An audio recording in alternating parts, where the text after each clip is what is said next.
And ladies and gentlemen, boys and girls, it is time once again to begin off with the Upsurge Premier League's day one. We back at it, baby. We're doing things bigger and better. You can see our faces yet again, so you know it's going to be a grand old time. I have the distinct honor and pleasure of being your host for this season yet again. I'm Ravish Gravis, most Ravish on the internet. Joined here by, of course, my loyal companion, trusty steed, Destrux. Eric Beltran, how are you, Destrux? You doing okay? I'm doing fine. You got to add one more thing to that title, though. Yun B's favorite voice to listen to on the interview segments, of course. Got to hype that up as well. This is a fact. I am, of course, being stand by Yun B in today's day and age. So I don't know how many people can actually live up to that, but there might be one person who might be able to. It is, of course, at Coach of Maryville and our main man, Zoo, here for opening day. What's up with you, Zoo? Nothing much, man. Just watching some collegiate / amateur league. Yes, sir. That's exactly what we have for the US. Because, bro, this season we have some honestly fantastic teams that you were going to want to pay attention to. Because considering, you guys kind of wrapping up. And so whoever couldn't make it, they decided, yo, you know where we got to go? Right here in Upsurge. So a bunch of the collegiate teams and other fantastic rosters from around the LOL scene have joined us today to make this season what likely going to be one of our best in quite some time. So I'm excited for y'all to see it. But with that being said, let's go ahead and introduce the matchup tonight, Eric. Yeah, tonight I'm excited for this one because, we were talking about amateur and collegiate. This is going into the collegiate territory. Bethany versus Super Sunshine Fruitbasket Warriors. I had to look at the sheet because I'm not saying this in one whole go. Yeah. So a little bit of a throwback to CLL in this one, as that is containing a lot of the Columbia College boys. It's almost literally all of them in this roster. Like they decided to just get one dude who couldn't make it and yeah, why not play with you guys? But I mean, this is a roster that we've seen kind of in and out of the average team depending on some of the downtimes, and it's literally been the Columbia College boys decided to come on together. And I'm personally very happy to see, Rovex back at it too, because we've seen him be like a sub at Supernova in some situations. So I'm pretty excited to see him play again. Although it is not the Rovex Simps of yore, I do want to see if they can still make that same deep run. But on the other end, though, Zoo, talk to me a bit about Bethany, because you know these guys like the back of your hand. Which one? That's kind of weird. Yeah, I mean, competed against them a lot last year. They're good guys over at Bethany, but they're a team with, I think they revamped a little bit. I believe it's a new support, and then Hollywood, their old support, and moved into the coaching position to replace Colomer. I think they had a pretty decent showing at HughFest recently. They're a new team. It's going to take them some time to gel. So, we might see some hiccups from, them and both teams really in execution. But I like that these guys have confidence in their players. It looks like they're going to be able to play through their solo lanes, but they always have that bot lane threat with Samira, Kaisa pop off angles. And overall, I think these guys just have a lot of threats on the map, and it's all about where they allocate the resources, and I think they can be a pretty deadly collegiate team. Oh, 110%. And considering just the extremely talented people that they currently carry on the roster too, right? I'm looking at people like Wizard, there's people like Bradley too. Like these dudes have some phenomenal mechanical prowesses, and we've seen Bradley's run that we had over on Wildcard as on Wildcard Red over in Proving Grounds too, going at it with some of the best at the academy, really being able to show up and show out, right? Which is genuinely impressive. So I would have to be scared for anybody who has to go up against him. And today, that's going to be Rovex. So we'll see what goes on in between. Both these guys have really interesting champ pool, and it's opening day. So I imagine they just want to have, lay back and have a grand old time. But what have we got to you, Dexter? I did want to get your overall thoughts on the matchup. Yeah, I did want to say, when you were talking about Bradley just a second ago, it does get me excited. seeing that he did get a top 6 finish in Proving Grounds with Wildcard. So a very hyped up player to have in the mid lane there. Hunter is one that can be pretty exciting to see in the jungle. I saw him a lot in C-Law when we're watching the co-streams with Travesty. It was a fun time to watch him go into that carry role. Now more of a supportive role, playing a lot more of the Sejuanis, the J4s, the Nunus. I am pretty hyped up on Bethany. I'm also pretty hyped up on Columbia College. I'm pretty hyped up on this match. I'm hyped up on the UPL, Ravish. Well, considering all the hype you got inside you, I hope you can contain it, my friend, because we are about to go live in just a little bit with our casters. But Zoo, to extenuate our hype even just a little bit more, though, on the other end, you talked about your overall experience with Bethany, though. On your end, can you contain your hype for this matchup today? What do you got going on inside of us to perhaps ignite some of our fire? Yeah, I mean, I think it's going to be a really good matchup, and I think the key point really for today's matchup is just mid jungle versus mid jungle. There's kind of two different jobs that need to happen here. I think both mids on both teams, Rovex and Bradley, bring a ton of firepower and playmaking ability, and I think they're the ones on their teams respectively that are going to be the ones taking risk and going for plays that can really kind of slingshot their team forward in the game, with the potential risk of also putting themselves behind a bit. But it's all really about how the junglers play around them. If the junglers are able to complement their mid well and then get first move, it can really set up the map. CC or the Fruitbasket Warriors on one end, like they play kind of more neutralizing top, and then they like to play a lot of double range and push bot lanes. If Bethany's able to get mid jungle control and move first in a river, then those the neutralize is going to get dove, and then the double range bot lane or the push bot lanes are going to get ganked over and over and over. They're not going to be able to push, and eventually they'll get dove. But on the opposite end, if they're able to get pushed with Rovex and Cold Throw, then they're going to take bot turret at 10 minutes, or they'll be able to gank a carry top laner. I know this top likes to play a lot of Camille and Jace, and Iso with things like Volibear, Ornn, Malphite, even sometimes Aatrox set. They can really kind of turn those carry matchups into hard winning, neutralizing matchups for themselves. So end of the day, all that matters is who plays around mid jungle better, and I think it'll be explosive matchup regardless. I couldn't agree with you more here, Zeus. So with that being said, let's go ahead and hear of course, the ultimate question is your prediction for tonight, right? So I gotta be able to hear it. Just give me yours. What do you got, me, homie? I'm gonna keep it simple. 2-0 Bethany. Oh, Zoo, what's up?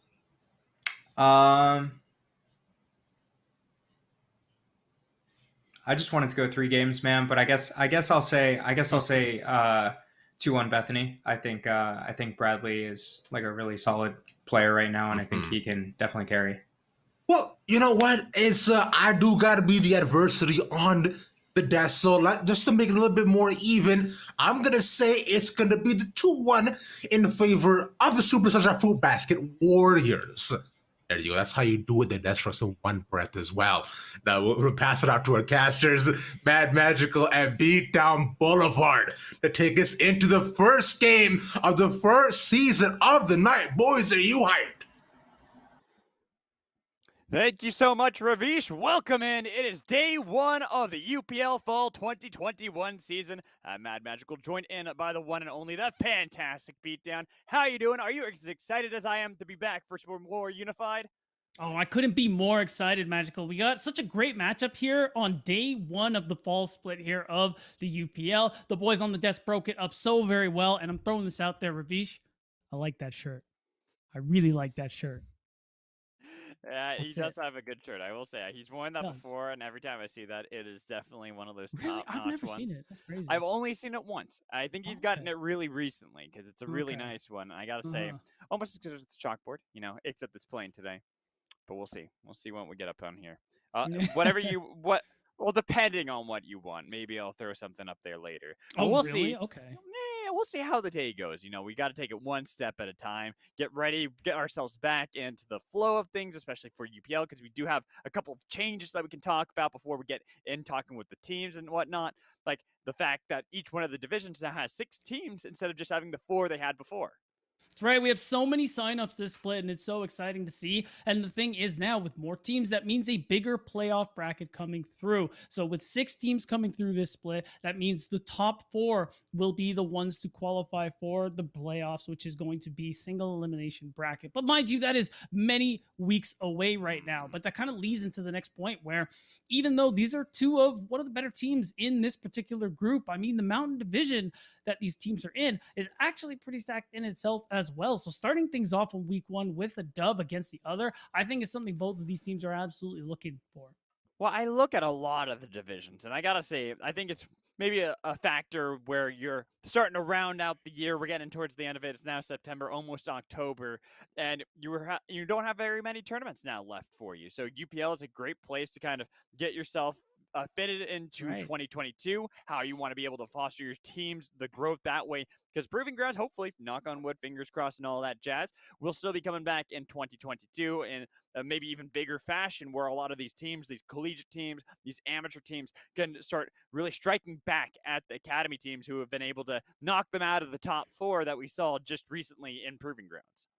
Right, and practice and improving is a big deal here, especially for the 2 teams we're seeing tonight. I spoke to both of the teams here, Super Sunshine, Fruitbasket Warriors, and Bethany Esports, and both. Wait, did you look at your notes to say that full name? I absolutely did. It's so long, man. Come on. Super Sunshine Fruitbasket Warriors. Okay, Look, Super Sunshine Fruitbasket Warriors. Look at me. I didn't even Super break- Sunshine Fruitbasket Warriors. Are you happy now, Magical? There we go. Okay, Now so I'm the Super happy. Sunshine Fruitbasket Warriors, Izo, their top laner, spoke to me, saying how they're looking to make sure their team can gel. That's what the earlier parts of this split are for them. And it's the same thing for Bethany Esports. They have 2 new international student players in the top lane and in the support role. So gelling is also a big thing that they're looking to do over these next couple of weeks. Try and discover their style now that it includes these 2 new players, despite holding on to that core of Wizardish Hunter and Bradley, of course. And Bradley did a lot of awesome things in the Proving Grounds himself. So having the star-studded player still with Bethany to really try to bring it all to fruition going into the fall split and see how maybe Scouting Grounds will be later on in November, and then going on into January where we'll re-pick up everything for the Proving Grounds. Bethany, I think, have a lot going for themselves. They have, the same for the Super Sunshine Fruitbasket Warriors, but the thing is, it's a lot easier when you have that staff, the organization behind you to give you the resources necessary. Unlike for the Super Sunshine Fruitbasket Warriors, this is a team that has been in the amateur scene for quite some time, but it's really more of just the players themselves building themselves up and trying to have that cohesion. Yeah, and the interesting thing about today's matchup, despite the fact that, and it was touched on the desk in a couple of ways, where one, Shogo, insane. Izo, of course, quoted saying Shogo is an absolute mechanical god. You had to forgive me for looking for the notes for that one. Oh, that's fine. That's fine. Right. Okay, great. Those kind of notes I'll accept. Great, cool. But yeah, they play through him a lot, like Zoo was talking about. But again, like he also mentioned, currently in this metagame, everything is determined by the mid and the jungle. So it is interesting to see how these styles are going to clash, whereas Super Sunshine Fruitbasket Warriors, of course, are likely going to play more towards Shogo because he is just that carry bot laner. Insane, touted very well by the rest of his team. And Bethany, they have a strong mid-jungle duo in Hunter and Bradley. So you got to imagine that's why a lot of the desk even said they're kind of leaning more towards Bethany, except for Ravish, who of course has to be different. Has to be different always. Yeah, and I do even want to say for the case for the Fruitbasket Warriors is the fact that they are still collegiate players themselves. They come from, I believe, Colombia, where they all kind of met together beforehand and have formed this team in order to still be able to compete in collegiate, but also to be able to compete more in amateur. And they have been together since, I believe, the beginning of this year. They've been kind of in and out of existence, but that's still them constantly coming back, constantly fighting in these qualifying tournaments and doing pretty well for themselves. And you've got a lot of amazing players. You talked about Shogo, the ADC for the team, but Rovex is another player that we've seen sub in for a couple teams as well and have amazing performances. Right, and that's why I'm really interested to see how things are going to look, especially now Rovex no longer having to really sub. He is the main mid laner on this team in the Super Sunshine Fruitbasket Warriors. And yeah, like, there's both of these mid laners do have these very diverse champion pools willing to play a lot of different champs. So I'm really excited to see what that mid lane matchup is going to look at. And the matchup as a whole is so interesting too, because we're just getting off the back of HughFest, which was last weekend. Both of these teams did attend, but they managed to end up dodging each other. So this is a matchup that both are excited to have since they couldn't quite get that going last weekend. No, and so now that they get actually faced off against one another and on a new patch to 11-19. That's right. So things are going to be very different than what we'd even expect from the previous weekend, because with this patch, I got to say, there is a lot of buffs for a lot of champions. Sure, most of them were very minor, but there's still a lot of changes we can expect going on to the Rift, especially in Champion Select. Yeah, that's right. And I mean, realistically, because the patch literally just came through today, I don't quite think we're going to see the mix up come through yet. I'm waiting until maybe tomorrow, most likely more into next week. Because the thing that happens with not just League and just esports in general, teams or either the professional or amateur level really like to take their time with these things. They play what they know. And after some time, through scrims, after the patches come through, that's when we start seeing things mixed up. But who knows? We could see some spicy picks come out tonight. I know Izo is absolutely begging EQ to play Camille because, of course, like Zoo was mentioning, he has a lot of champs he can run into that to make his life terrible. I feel like a lot of players have their own unique counter pick to Camille, but we can only find that out when we get into Champions Select. And here we are, our first Champion Select of the fall split. We'll see what is going to be the first ban coming in from the Super Sunshine Fruitbasket Warriors on the blue side. I'm actually kind of curious to see how they want to really approach Bethany going into this game. We've been seeing in a lot of proving grounds, a lot of the jungle still has been focused, but bot lane, I think, has gotten a lot more of that attention as of late. It has been, but I wouldn't be surprised if we're talking first wave bans. Jungle is definitely going to be probably a focus. Trundle makes a lot of sense, is especially good on red side because of his ability to flex, and he is a good jungler at the moment here. And I imagine Bethany are going to start pinching the pool as well. Lee Sin, Xin Zhao. Even though Viego is falling off, that might be something they want to be taking off the board as well. These are some of the things I'm expecting to see here for the first 3 bans. Yeah, I would kind of expect that as well. Maybe even despite the fact that Varus did get nerfed again on 11-19, I wouldn't be surprised. It doesn't seem like it's been enough with, what is it now, 3 rounds in a row of nerfs towards that champion in the ADC, yet it still hasn't been able to take him completely out of meta. That and Ziggs, something that Wizardish has played in the past, even if he's a Samira and Kai'Sa player, that Ziggs is something that a lot of people always forget about, and then once it's picked, they go, oh, damn it, why didn't we ban that? Yeah. Ziggs is definitely a problem and still on the board for both of these teams. You do bring up a good point about Varus. They did reduce, or rather increase his Q cooldown in the later stages, kind of affecting his scaling later on into the game. So we'll see if either team want to actually prioritize this one. LeBlanc makes a lot of sense. You're going into Bradley, not insanely mechanically gifted mid laner. We've seen him on Wildcard Red. We've seen him even before he was on Wildcard Red here with the same Bethany roster for the most part. So it makes sense you want to be pinching out some of his pool as well. Right, and being the fact that these are both players that do play those assassins pretty well. Rovex, whenever I think Rovex, I will not think of Echo. That is the one champion I always think of when I think of Rovex. I know he can play far more than just that, and he has quite the repertoire of champions that he can play, but that is one of those champions that you have to respect. You have to give over to Rovex and say, we know he can play this. Plus, Echo did just get buffed on 11-19. It's true. So again, there's a lot of new options with the just plethora of champions that got buffed on the recent patch that came out yesterday. So we'll see. So far, it does seem like a lot of what we've known for these last couple of patches to be taken off the board here.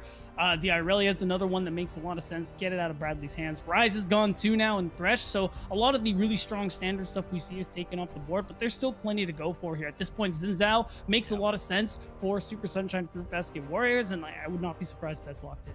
And one of the strongest champions into him has already been banned away. That Trundle right there, the first ban by the Fruitbasket Warriors, makes it really easy to pick the champion. We do have always those secondary counters that a lot of players have been going to. I mean, the ones that come to my mind would be like Olaf. I mean, we've been seeing a lot more Jarvan too into Xin Zhao. Just try to be able to keep up with them, but it's not quite as powerful into that matchup as the Trundle is.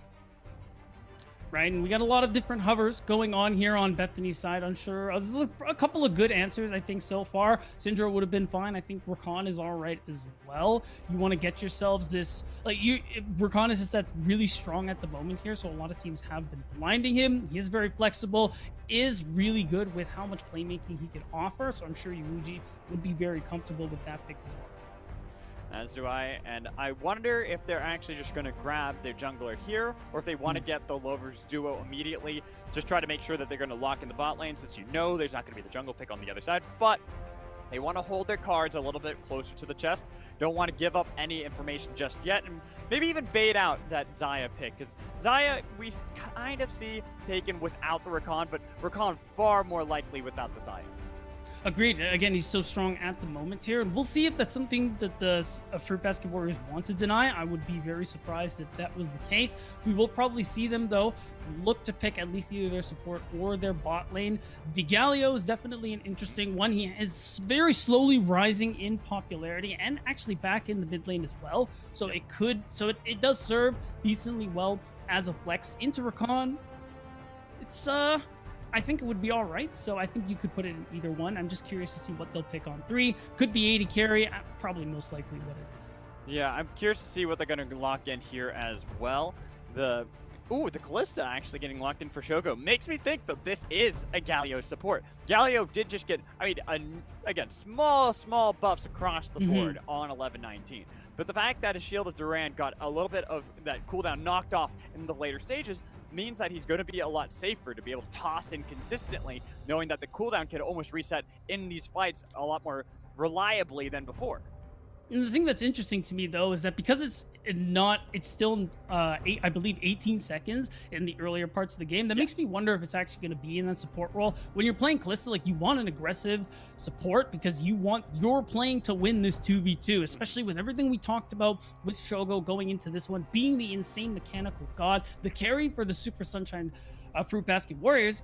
It makes sense that you want to be trying to win lane on this champion, and that's what they're going to be going for here. A lot of bot priority for their side, and you can see it. Bethany understand. They're like, yeah, I'm picking Ezreal, man. We're just going to try and farm as safely as we possibly can, especially because you got to imagine Yuji. He won't be around in lane very often. And then banning away that Twisted Fate towards Rovex. That's something that Bradley had actually been playing quite a lot of at the Proving Grounds. But this is a champion that loves to move around the map, which would work perfectly with the Fruitbasket Warriors composition already. Playing around a strong bot lane, then having that reliable engage from Xin Zhao, from Galio to follow on top of it. Bethany are betting on the fact that Galio is support like I am. Right, and it really shows in the bans. You don't want to give them the chance for the pivot, or worst case, you don't want to give them 2 globals. It really means your macro has to be on point, otherwise you do get punished severely, as we've seen more often than not. I like the GP ban as well. Bethany overall have a comp where you can do a good amount of kiting, and on the other side, you see they want to go all in, so GP would be really good at trying to allow Bethany to kite. They're going to have to look for other options, though, as it's taken off. Ori, another ban for Bethany's side. You don't want to give any more wombo combo, but what? I want to hear it. But Syndra's still open, and to me, that's true. That ban of Orianna screams that Bethany want to lock in that Syndra right here. With the double up on the top lane bans, holding on to counter pick for EQ on in the top lane would be really nice to be able to do, but are you going to blind Mordekaiser? There's no way you blind Mordekaiser. It's not. It's a meme. I think production is trolling us. I wouldn't really rely on that one. See, there you go. That one, okay, that's a better blind pick. I prefer the Syndra here, but I do take this Jace pick. Yeah, it is still a little tough to go blind, but I think they're very comfortable and want to make sure that they give Bradley the counter pick. Like we talked about, he's one on Bethany's side, very gifted player, very strong, performing more often than not. So just giving him the best situation you can, I think makes a lot of sense for Bethany and all the win cons we talked about, both on the desk and before we got into draft here. Ooh, Poppy for Izo.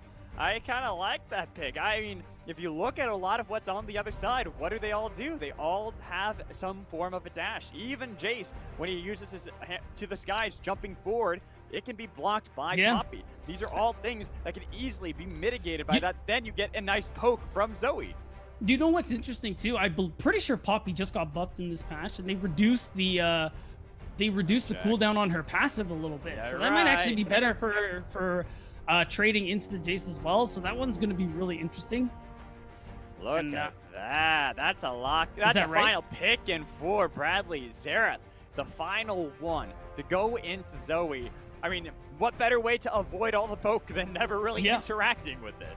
That's Xerath. That's Xerath's bread and butter. No interaction, and it's interesting. I think Fruitbasket Warriors grad Zoe, partially because you already see the Jason Ezreal. If you let the Zoe go through, you are just getting poked into oblivion. And I mean, look, you got a bunch of melees coming through, the Callista as well. I don't think you could have afforded to let that go through. The problem is you still got just as much poke on the Xerath. So, man, Fruitbasket Warriors, they're on a clock, Magical. That they are. They pretty much have to win in that mid game. They have so much power for their team at that point. But if Bethany are able to just hold them, keep them at bay, look at all the siege potential they have.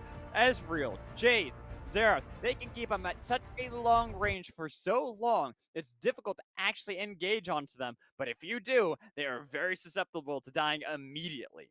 True, and I'm interested to see because one, we already talked about how you definitely got to feel that scaling is on Bethany's side here. Longer the game goes on, if it's just a relaxed farm fest, that's really good for them. But you have that strong winning bot lane there with the Callista in the hands of Shogo. You got to imagine that's where a lot of attention is going to go through on the Fruitbasket Warriors side. And what are they going to do with that bottom priority is a thing I want to see from them because one, obviously you do want a hard win bot lane. You also should be stacking these dragons. So I think soul win condition is another thing that they have to be looking towards here. Well, and I want to ask you this, Beatdown, before we go into a break, is the fact that we look over at the Super Basket Warriors, Super Sunshine for Basket Warriors. I almost forgot the Sunshine part. But you look at them, and they have priority in almost every one of their. They don't have priority in almost any one of their lanes. Jason to Poppy. Jace should bully that. Xerath into Zoe, pretty much countered out, but it's going to be more the Xerath earlier on, being able to reliably wave clear. And then bot lane. Mhm. Bot lane, you have the Callista and Galio. That is your one lane that could push back.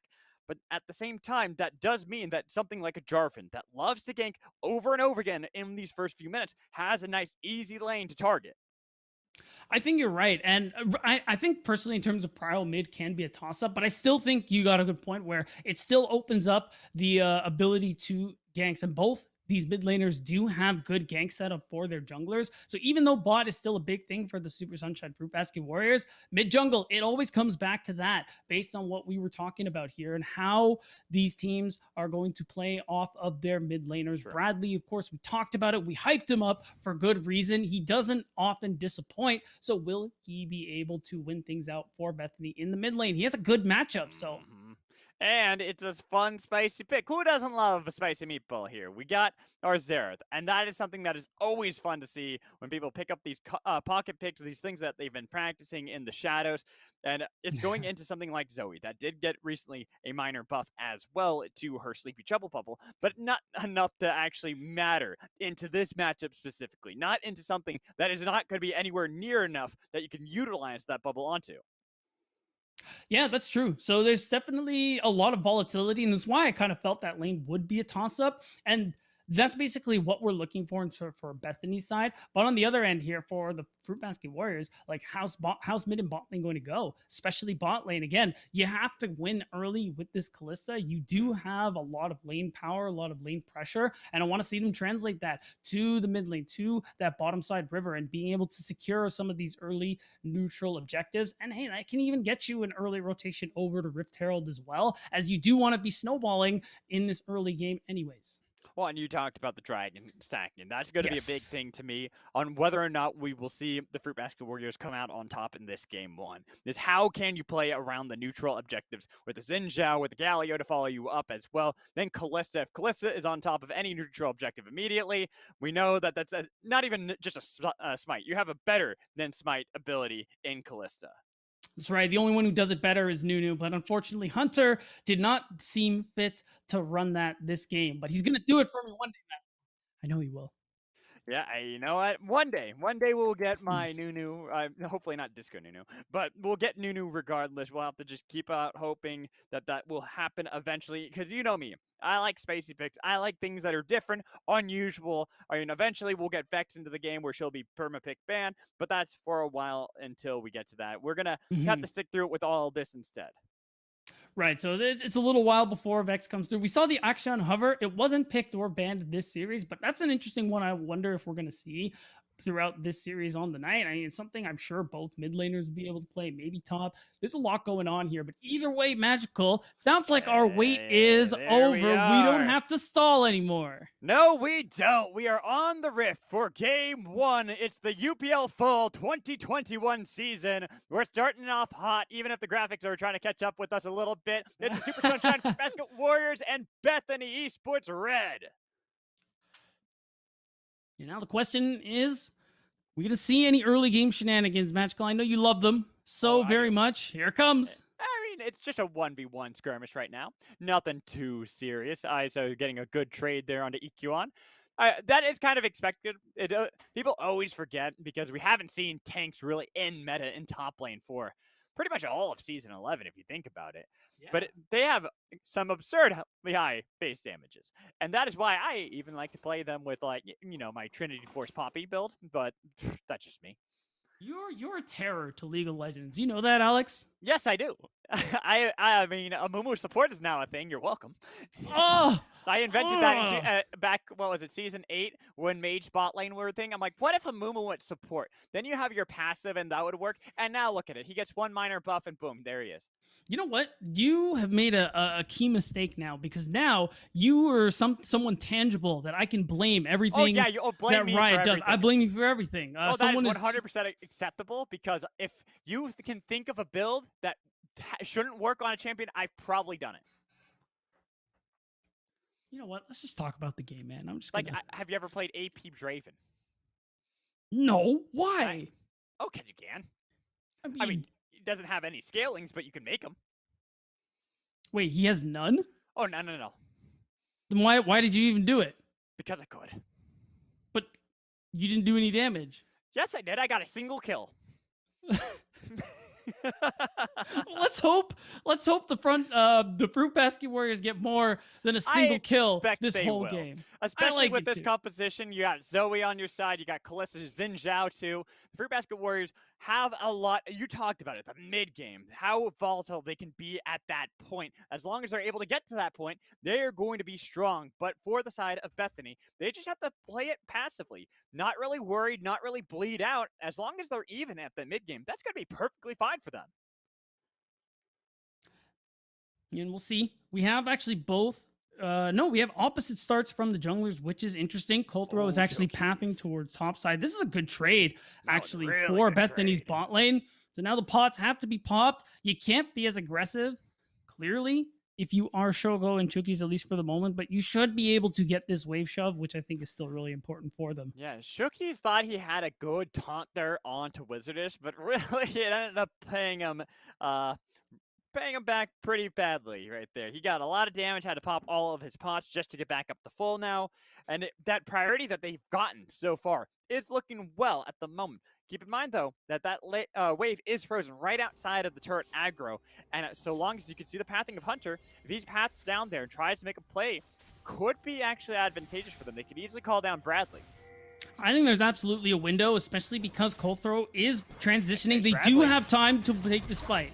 Flag and drag, the flash away, flash onto Shogo. There's an ignite, but there's going to be 4 members here with a lot of damage onto Shogo. Whoa. Still alive, and there's going to be the first blood going over to Wuju, and they're trying to get the knockup coming in from Colthrow onto Hunter, but the flag and drag away. He's still alive. The same with Chookies. Rovic chasing down Hunter, who's able to get the kill. It's 2 for 3, get 3 for 1. Turned around by the Super Sunshine Fruitbasket Warriors. Bradley, no mana to speak of, even without attack to pick up the kill. Onto 1. It is 4 for 2, favoring the Warriors. And just like that, Super Sunshine Fruitbasket Warriors will pick up 4 kills. And that's unfortunate, too, because this fight looked good on the side of Bethany. You had a window where Hunter, Bradley, and their bot lane in Wizardish and Yuuji also had this collapse. But unfortunately, it doesn't play out the way they want to. And Super Sunshine Fruitbasket Warriors, they come out real big in the early game. Zoe has 2 kills. Colthrow has 2 kills. And with all this talk about how important mid-jungle is, I think the Fruitbasket Warriors are starting off on a wonderful foot here. As do I. I mean, this is pretty much getting them to that mid-game, and we were just talking about, as long as Bethany are able to hold on evenly, that they're going to be fine in that mid-game, but now it's 4-2, even if the gold is relatively close. between the two teams. That is a 2-0 Zoe, a 2-0 Xin Zhao here at only 5 minutes into the game. Yeah, so the snowball is already starting to be formed here, but like you said, Jarvan likes to gank over and over again. Hunter does have an opening, and once that flag comes through, he is looking for it. That's right, no summoner spells in the bot lane here. Shoujo and Shookies. Shookies went in, get a lot of damage onto Rakan, but here is Hunter. Shookies into the alcove to try to escape, but it's going to be the dash in from Wizard with the flag and drag kill onto Shookies. And that was a close one. Yuuchi almost loses his life to the Q, but it is just a clean gank that they do manage to come away with. A kill into Wizardish is a big deal, all things considered here for Bethany Esports. And this means they're not really falling behind here. They are still making plays wherever they can, wherever there is an opening, even though you do sacrifice a bit of clear time as Hunter, especially because Jarvan's way of clear isn't the best, but it does end up paying off. No, but to me, it's like going back in the day, not with the current Lee Sin, but Lee Sin of old, where all he really wanted to do was gank 5 times by 5 minutes into the game. He didn't give a damn about clearing his jungle, so long as he could get his lane's head early. And that's how Jarvan still functions. Like you said, not really having the most consistent fast clear, especially compared to that of his Xin Zhao. But if you can get an Ezreal ahead, if you can get a kill onto Jace, another kill onto Bradley mid lane, you're just going to transition into more of a tanky bruiser build anyways. And now we have Hunter on the move, but we actually have a good roam from Chookies. Yeah. Oh, I think Hunter spots it out though with the flag. That's a big deal too, because if they go into that and Chookies and Cold Throw show up, that is a big problem there for Bethany. So they narrowly end up dodging that bullet. Cold Throw doesn't manage to find anything on the invade here, so everybody just resets and goes back. I don't see anyone going for that dragon. Maybe Cold Throw will off of reset, especially because Shogo and Chookies are walking back to lane, but I still think dragon stacking is probably something you want to be looking towards, especially because you know it's not going to be a Cloud Soul. That's a big deal. Yeah, exactly. It's going to be a nice big deal, especially when you look on the other side. You have something like Zoe. You don't really care about getting any of the... Well, I mean, you could get the movement speed, I suppose. It's decent, but you'd rather have the Infernal, right? You'd rather have the extra damage to really... Who knows? Oh, if you're Bethany, you want Mountain, so you don't die so quickly. That's right. But yeah, you know what? Right here, Cold Throw, just hanging around towards the bot lane. Going to be able to easily take that one. You can see the priority happening in that bot lane. Even without Shookies there, Yuuju tried to go in mid lane to help out a little bit, but got spotted out, which meant that Shogo felt confident pushing up into Wizardish, because what is an Ezreal going to do to Kalista? Nothing. That's the answer. And then, boom, you go to the Dragon.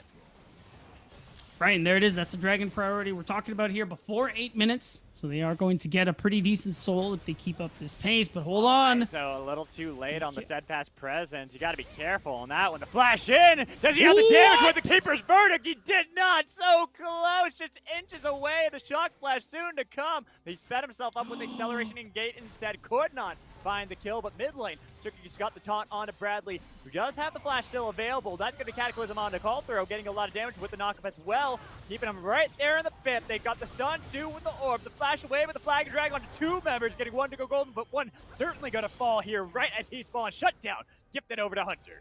Oh, and that is such a large play coming out for Bethany in the mid lane, especially because EQ doesn't end up dying to the Poppy all in. Now they find a successful play, but Shogo, he's looking for a little more. I love that positioning from Yuuju, making sure that Bradley, who didn't have very much mana, still had flash available, had that ability to get away. The Ren wasn't enough to be able to get the kill onto Rakan, and still somehow Izo and EQ are fighting top lane consistently. Shock flash, here comes. Where's the steadfast presence? Are you on point? Izo, he just walks away. This is the most clinch-worthy top lane matchup. I literally can't. Poppy chase.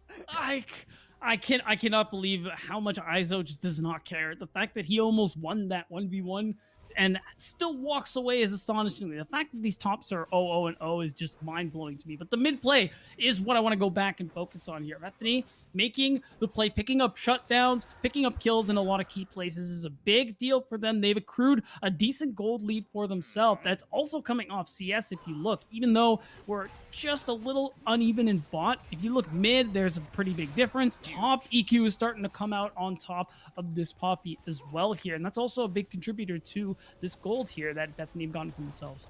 Well, and see, this is the one problem I had when I was looking at the Zoe into the Xerath matchup. To me, Zoe doesn't really want to be in lane. She wants to be elsewhere, kind of like LeBlanc does, you know. Go into the bot lane, go top lane, make plays elsewhere. Well, sure, you got the 2 kills early, but you're into Bradley on Xerath. He is all the way back by his turret, constantly clearing out these minion waves, so you can't ever leave this lane consistently. Yeah, and that's kind of the big deal here. Although we have seen a lot of plays just end up happening in the mid lane for that reason.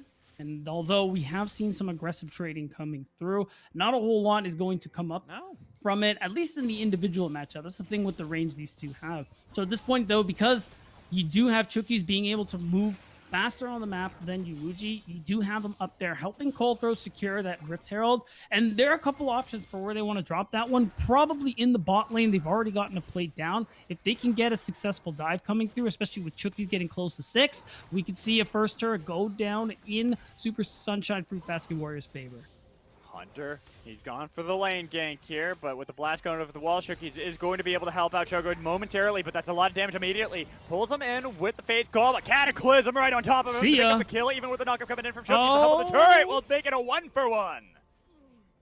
And that is really, that's still a smart play, I think, coming up from Bethany. You end up getting the kill onto Hunter, even though you traded for the support, but you take advantage of the fact, you know Coldthrow's top, you know he's looking for the Rift Herald, so you just died the Callista. She's missing out on farm now. The CS lead between Wizardish and Shogo is starting to grow that much further, and now a response is coming through from the Warriors. Nice dash, nice flash. Getting the stun too with the orb and having to use a cleanse, but a little too early on that. The sleep comes through and Bradley's dove under the turret easily. Yeah, it's just a simple one there because bot is no longer an angle. You give Rovex a kill and you can drop the Rift Herald here if you so choose, but oh, maybe that's No, you not the pop it, angle? yeah. I think you I'm pop not sure it. what he's doing though. And maybe it's because they didn't know exactly where Hunter and Iwuji were, and you can see that they just went mid lane. If you pop it there, there's not the chance exactly. There's not a guaranteed charge into the wall. Get a free recall off of that before for call throw, and then send it somewhere. Maybe that's the reason. Yeah, very likely. And now we are seeing EQ starting to really get the better of this matchup here. Much more favorable health trades than what we saw early, and the CS lead just continues to grow here. So once we get to the later parts of the game, you have EQ side laning and also joining in the zone control with all the poke that this team comp has to offer. He's going to be a problem later on. I can't imagine Coldthrow won't be taking a visit to the top lane at some point. You need to be able to at least shut him down in some capacity because him being able to just free farm in this advantageous lane isn't great right now. I mean, look at every lane now. Even the bot lane, where you had that advantage initially for Shogo over Wizardish, has been mitigated. You've got a kill and 3 assists for Wizardish. You've got even a CS lead now for this Ezreal. Yeah, and with that Divine Sunderer coming through, that's already one item for the bot and jungle of Bethany. And now at this point, Rift Herald timing out soon. They're just going to drop it and pick up some of these plates. It's all going to go to Coldthrow, which is For the play of the dragon, fine. though, look at that. Not bad. That's true. But at this point, the Herald's already taken. Even though you give up control of the river, you can set up some vision and try to start poking. Like, look what they're doing here. Yeah, look at the damage that Rovex took just from Bradley on the side. Again, we go back to this top lane duel of 2. Try to see who's going to win. Yukio cannot dive immediately. Maybe they're going to get the kill with the True Shot Barrage, but Coulter has to use a Crescent Strike just to get away, but it's going to be the quickness in from Uchi to be able to get the Charm knockup as well to flash away with the Storm onto 1. They've lost Izo in the top lane. Yukio was able to get the solo kill, and now the fight continues. Coulter went in, but he dies to Hunter. 2 now dead on the side of the Super Sunshine Fruitbasket Warriors. Oh, and it's a really nice move from Bethany's bottom lane. You have Shogo bot farming up these plates. They know they can just full on aggress magical, pedal to the metal, and that is what they did. They come out on top, and look at the W! Yuuji blocking the paddle star from going to Bradley so Hunter can pick up the kill on the other side with Chookies now on the run from 4. Can you get away? There's no real hope here. They're even just getting a free recall, the cheeky recall, because they know they've got the kill guaranteed on the Chookies without a blast going to gifting kills over to Wizardish. All you gotta do is land 1 mystic shot. Can you get that last final one with the help of the Krugs? Maybe, maybe not. Chookies has been lasting quite some time here, but there it is, the auto attack to take him down. It definitely took a while, but because of that, it's looking like Bethany are just going to continue going back to farming. They're not actually going for the dragon. They have pinged it, though, So you got to imagine they are going to make their way to the bottom side. Denying this dragon would be so big.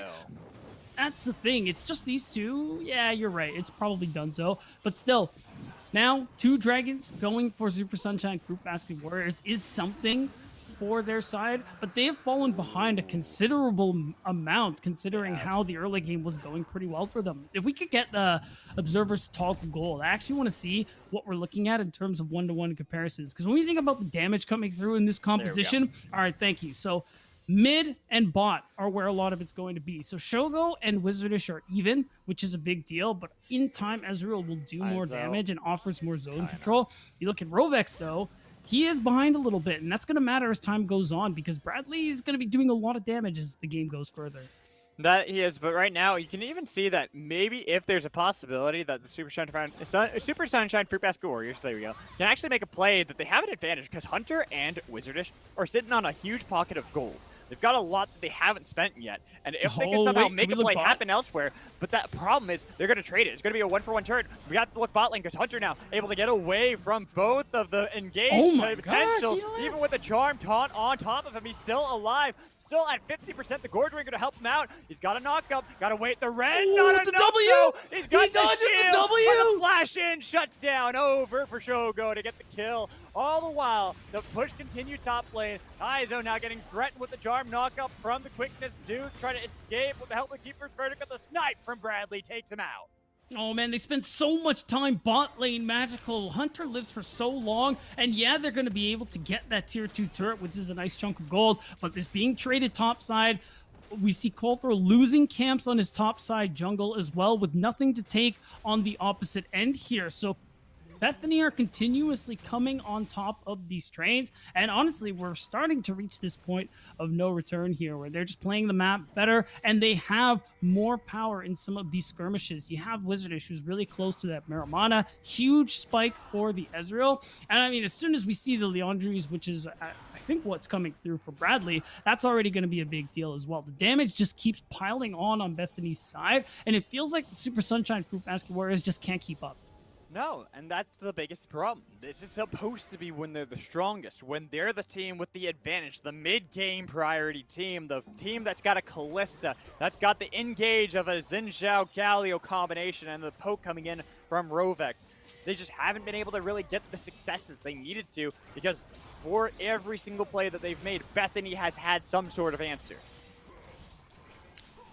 And all that the Fruitbasket Warriors can do is just pick up this second Rift Herald. Maybe they can make a play on that mid-tier 2, maybe top lane, but opening the map with the mid-tier 2, allowing them to invade a little more safely is my guess, but we will see how it goes. They are walking top lane, like you said, Magical, and they might want to be looking to trade for this turret that EQ is just about to take down any second now. Right, and that's the only reason I was even thinking that they pop a top lane, was purely so they could answer what's happening in the bot lane. But unfortunately for them, there's now another play proactive in the mid lane with the charm knock-up. Even though Shoki's tried to be able to engage to help out Rovex, there's too late. He's got to bail from the fight completely. Other side, Coulthro gets the flash out of Bradley, but he's stunned by the shocking orb. All the while, EQon and Izo are fighting again. We go back mid lane to see the kill finally go through on a Coulthro. Oh, and it feels like Shogo is never present for any of these skirmishes, and he is getting a lot of farm as a result. You got to imagine there's a lot of gold here, but let's hold that thought just a sec. Yeah, Izo, he went for the trade onto EQ1, but unfortunately, Yubuchi is always there to make sure to answer any play, with Shogo getting his back interrupted by Hunter. Bradley here too. All they need to do is get a shocking orb on top of him, and they can easily pick up the kill. But it's going to be the flag and drag combo first with the shock blast later. There's going to be the shocking orb on top of him, the stun up Shogo. So much damage coming in from Hunter. No Ren to speak of.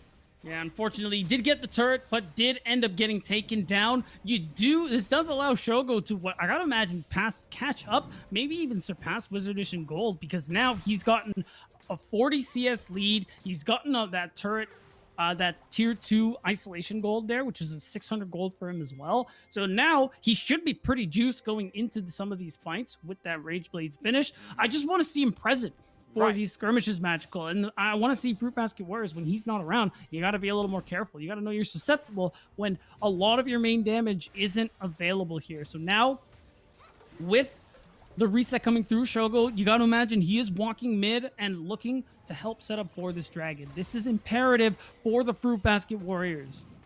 They pretty much have to get this dragon here. It is up in 15 seconds, and Bethany are right on their heels to answer that. Even with that damage onto Hunter, they can still look for the splay. All off the back of Wuryuji, though, with another Sleepy Triple Bubble connecting, another bit of damage coming in from the Paddle Star. The jungler is now really low. They have to be careful. They've got a lot of damage back onto Rubik through the flash away, too. Not going to be able to get the right of the Arcane to connect on any of those shots onto anybody, but instead, they're waiting it out. They've got a huge amount of Arcano Blast to pick up the kill, and Shogo, the carry's gone. The engage was attempted by Coldthrow, but everyone's going to be able to interrupt them immediately with Hunter going down to the shutdown over on the other side. But it's a 1-for-1 trade, jungle for jungle. Knock up the bound on every side with the flash coming in through and through to try to survive. But EQ on, he barely holds on so they can get more and more gold piling in onto Wizardish.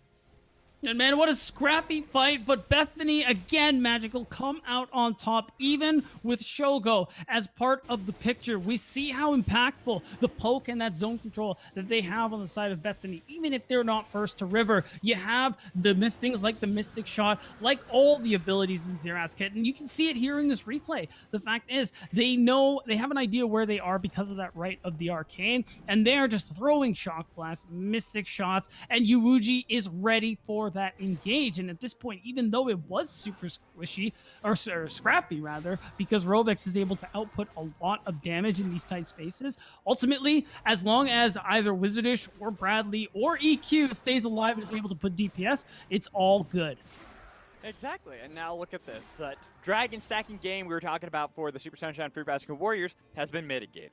2 dragons to 1 dragon. All they needed was that third one to make it so they have the hope to make sure they can continue to scale in the same way that Bethany can. But now you have 19 stacks on Bradley on that Magi's. You've got 2 full items completed for Wizardish that you were talking about, that Muramana being so critical for him, and Ikyon getting close to his own as well. We're starting to get to a point where the Fruitbasket Warriors, at this point, they just got to hope for a miracle.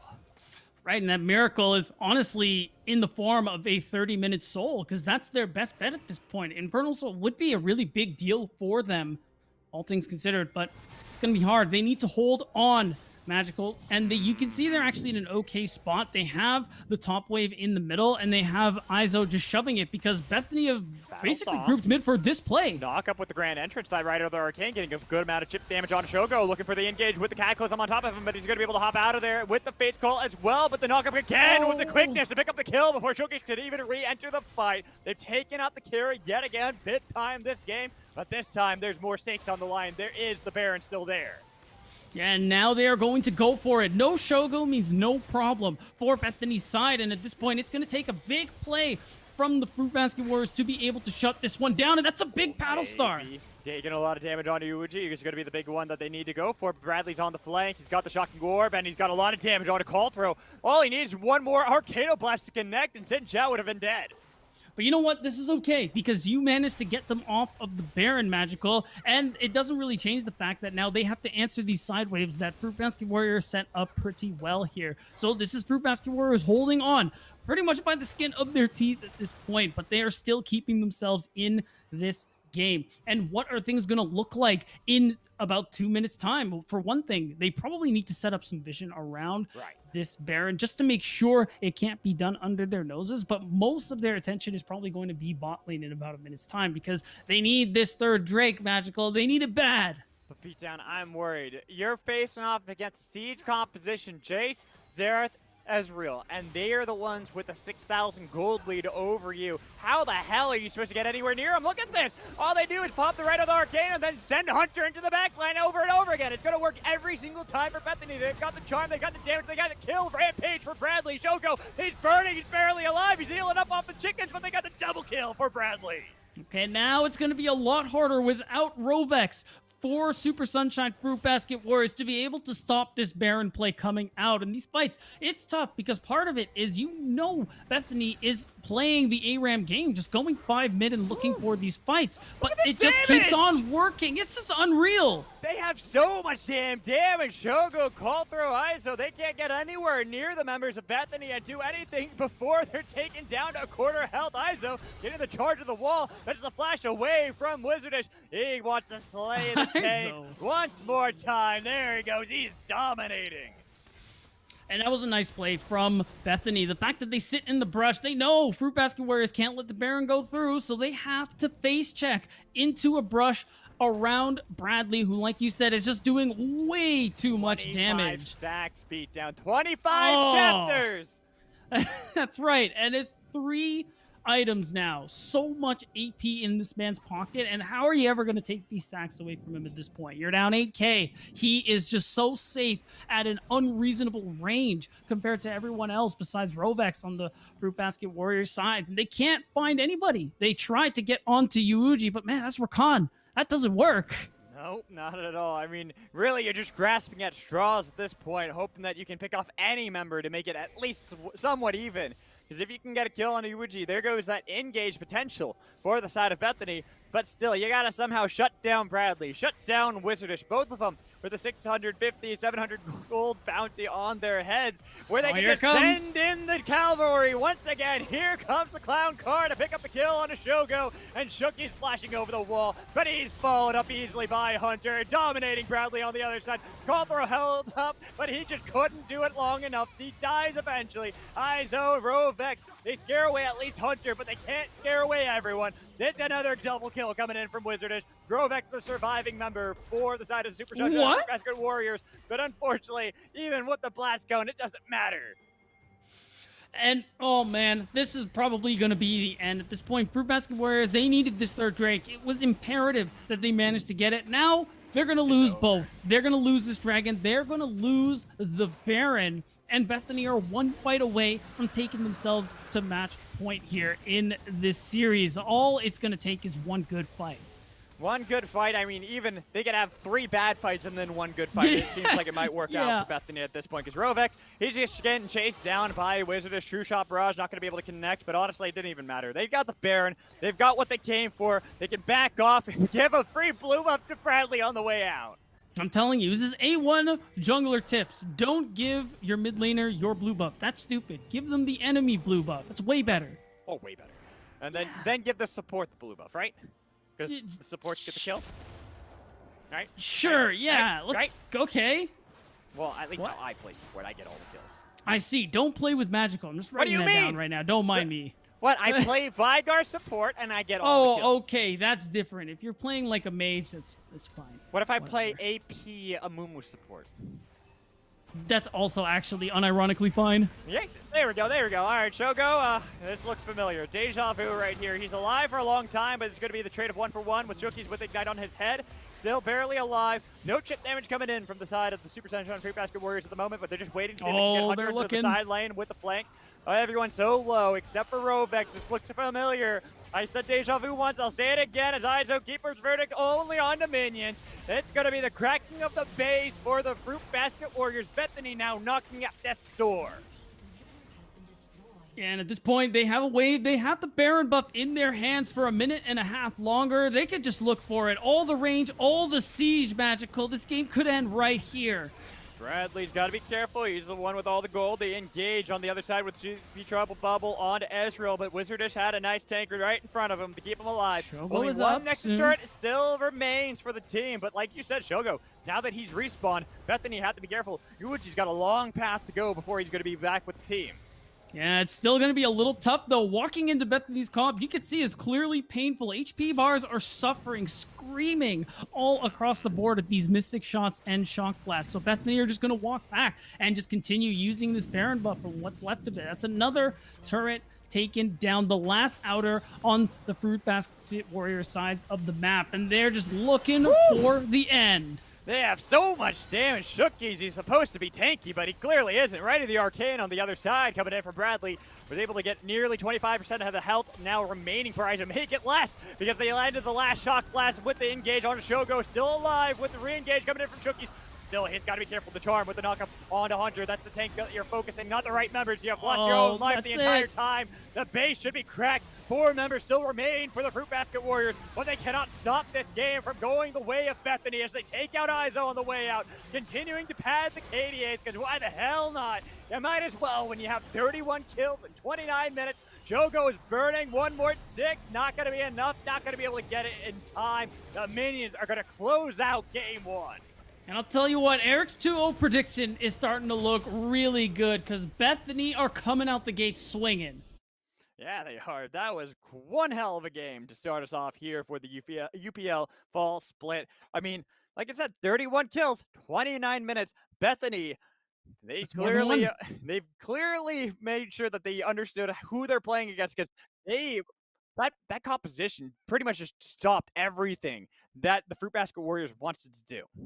I think to be fair, even at the point where they lost to Dragon, I saw ways back into the game for the Super Sunshine Fruitbasket Warriors. What ended up happening is that we talked about it while it was happening. Bethany continued to just ARAM, sacrifice any concept of side wave management, and honestly, with the gold lead they had and the fact that it worked over and over and over again, you might as well let it happen. But at some point, the Fruitbasket Warriors did need to be a little more cognizant of that opportunity. The fact that they have that engage from the recon with Shirelia is like, it's just so insane. If they're on your screen, you are in punching distance, and that is not a great thing, especially when what they needed to do at that time was buy time. Well, and then you have a Jarvan that's chugging along all the way to the back line. You got all the poke coming in from Jace, Ezreal, and Seraph. And this is the problem that we said for the Fruitbasket Warriors, that if they were even at the mid game, that it was going to be tricky to crack the defenses of Bethany. Right, but the thing is too, like you saw, even despite how far behind they were, how much damage Rovex was doing on the Zoe. Like he was able to at least somewhat deny some objectives from Bethany's side, being able to turn around some of these skirmishes, or at least guarantee that the Fruitbasket Warriors get something as a result of some of these exchanges. But like again, they just kept falling for the ARAM trick, where they ended up getting pulled into these 5v5s they did not want, they were not ready for, and that pretty much cost them a lot of the game. That it did. And now they are down 0-1. Bethany 1 game away in this best of 3 from getting the 2-0 that Eric had predicted. We're going to toss to a break. When we come back, Ravish and the rest of the desk will break down that first game. So stick around. We'll be right back.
It's not about the game. It's not about the game. I swear.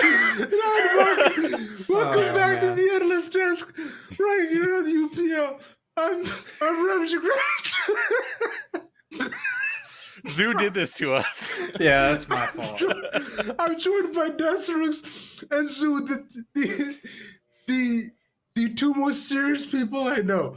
Ladies and gentlemen, I think what we saw was a phenomenal game. I think I would have put at least $10 to watch that game. It's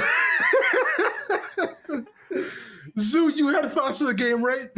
Yeah. I mean, holy shit. For content, why we're laughing so hard is if anyone's seen the video of the guy who paid an editor $10 and there's the squirrel on the screen dancing, it's just the funniest thing I've seen in weeks.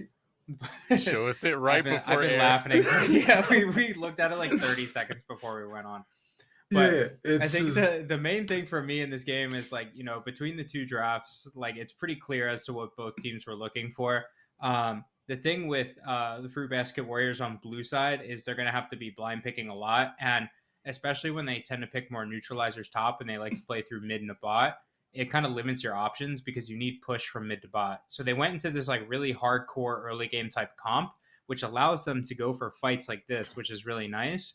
However, even though they get this fight, they need to be able to continuously snowball. They lack engage and they lack like consistent DPS later in the game. So they have to be able to translate that fight. Bethany, on the other end, has a great comp thematically for mid game. You know, they poke, they outrange, they have disengage, they have engage. However, they don't necessarily have the best tools early. Usually when you pick Jace, you want to be able to set up the Jace lane, you want to be able to dive, you want to be able to make early plays. But with Jace, Seraph, Ezreal, they're definitely playing for two items, you know, so a bit of a fall for them to go for that early fight. They should just be kind of taking their base timers, playing for mid game. But, you know, even a couple hiccups there in the early game, they were still able to like come back, take control. And especially the one mid lane gank, I believe it was like a 3v3. When they were able to win that, and the gold was just kind of even going into mid game, they really just assumed full control of the game. Yeah, and what a bloodthirsty team Bethany really was throughout Absolutely. the entirety of that, because it was just find hero, kill hero, pretty much when Bethany would hit the rift. 8 minutes, 20 seconds in, we saw this play come out, and this is where like we had seen the early play from Columbia College. Excuse me, I forgot the whole secondary name that they have right now. But that right there, from that moment on, is where it was just completely flopped, swapped over to Bethany's hands, and from there they kept running it over and over and over. Wuji was a great roamer to facilitate a lot of those early ganks that we saw. He got a lot of early kills as well. I believe only like 10 minutes in, he was 2-1-3, standing really good for Bethany's presence. So now, if you look at the Super Sunshine Fruitbasket Warriors, Destructs, they are on red side within this game. So we'll have to see, like whether or not they can like choose to adapt. And I'm really hoping they do. Just an overall composition that can, one interact at times with Bethany and doesn't have so many hard set win conditions where they kind of locked into a box. And give my man Iso something he can play. Don't put him on Poppy. Like at least like something that he can like farm in lane with. That's all I want. As a tank player, bro, like Iso, Broski, I felt for you, homie. Like, don't you worry, man. Like if not today, then tomorrow. We gonna get you something mobile, I believe.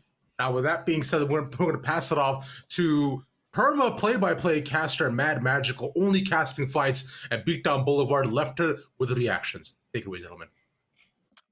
Thank you so much, Ravish. And just so you know, you can play tanks and play them for damage. I've done that many times, and everyone always reports me. Anyways, going into this game, we're going into game 2. And Bethany, that was a really good showing in from them. That game 1 looked fantastic from them. Zoo, I think, talked about it best. The fact that they were able to find that one fight in not even the mid game, like, 10 minutes into the game, where they were pretty much able to make a 4v4 fight work their way. They got the 3-for-1. Yes. I think it eventually was a 4-for-2 that favored them after all was said and done.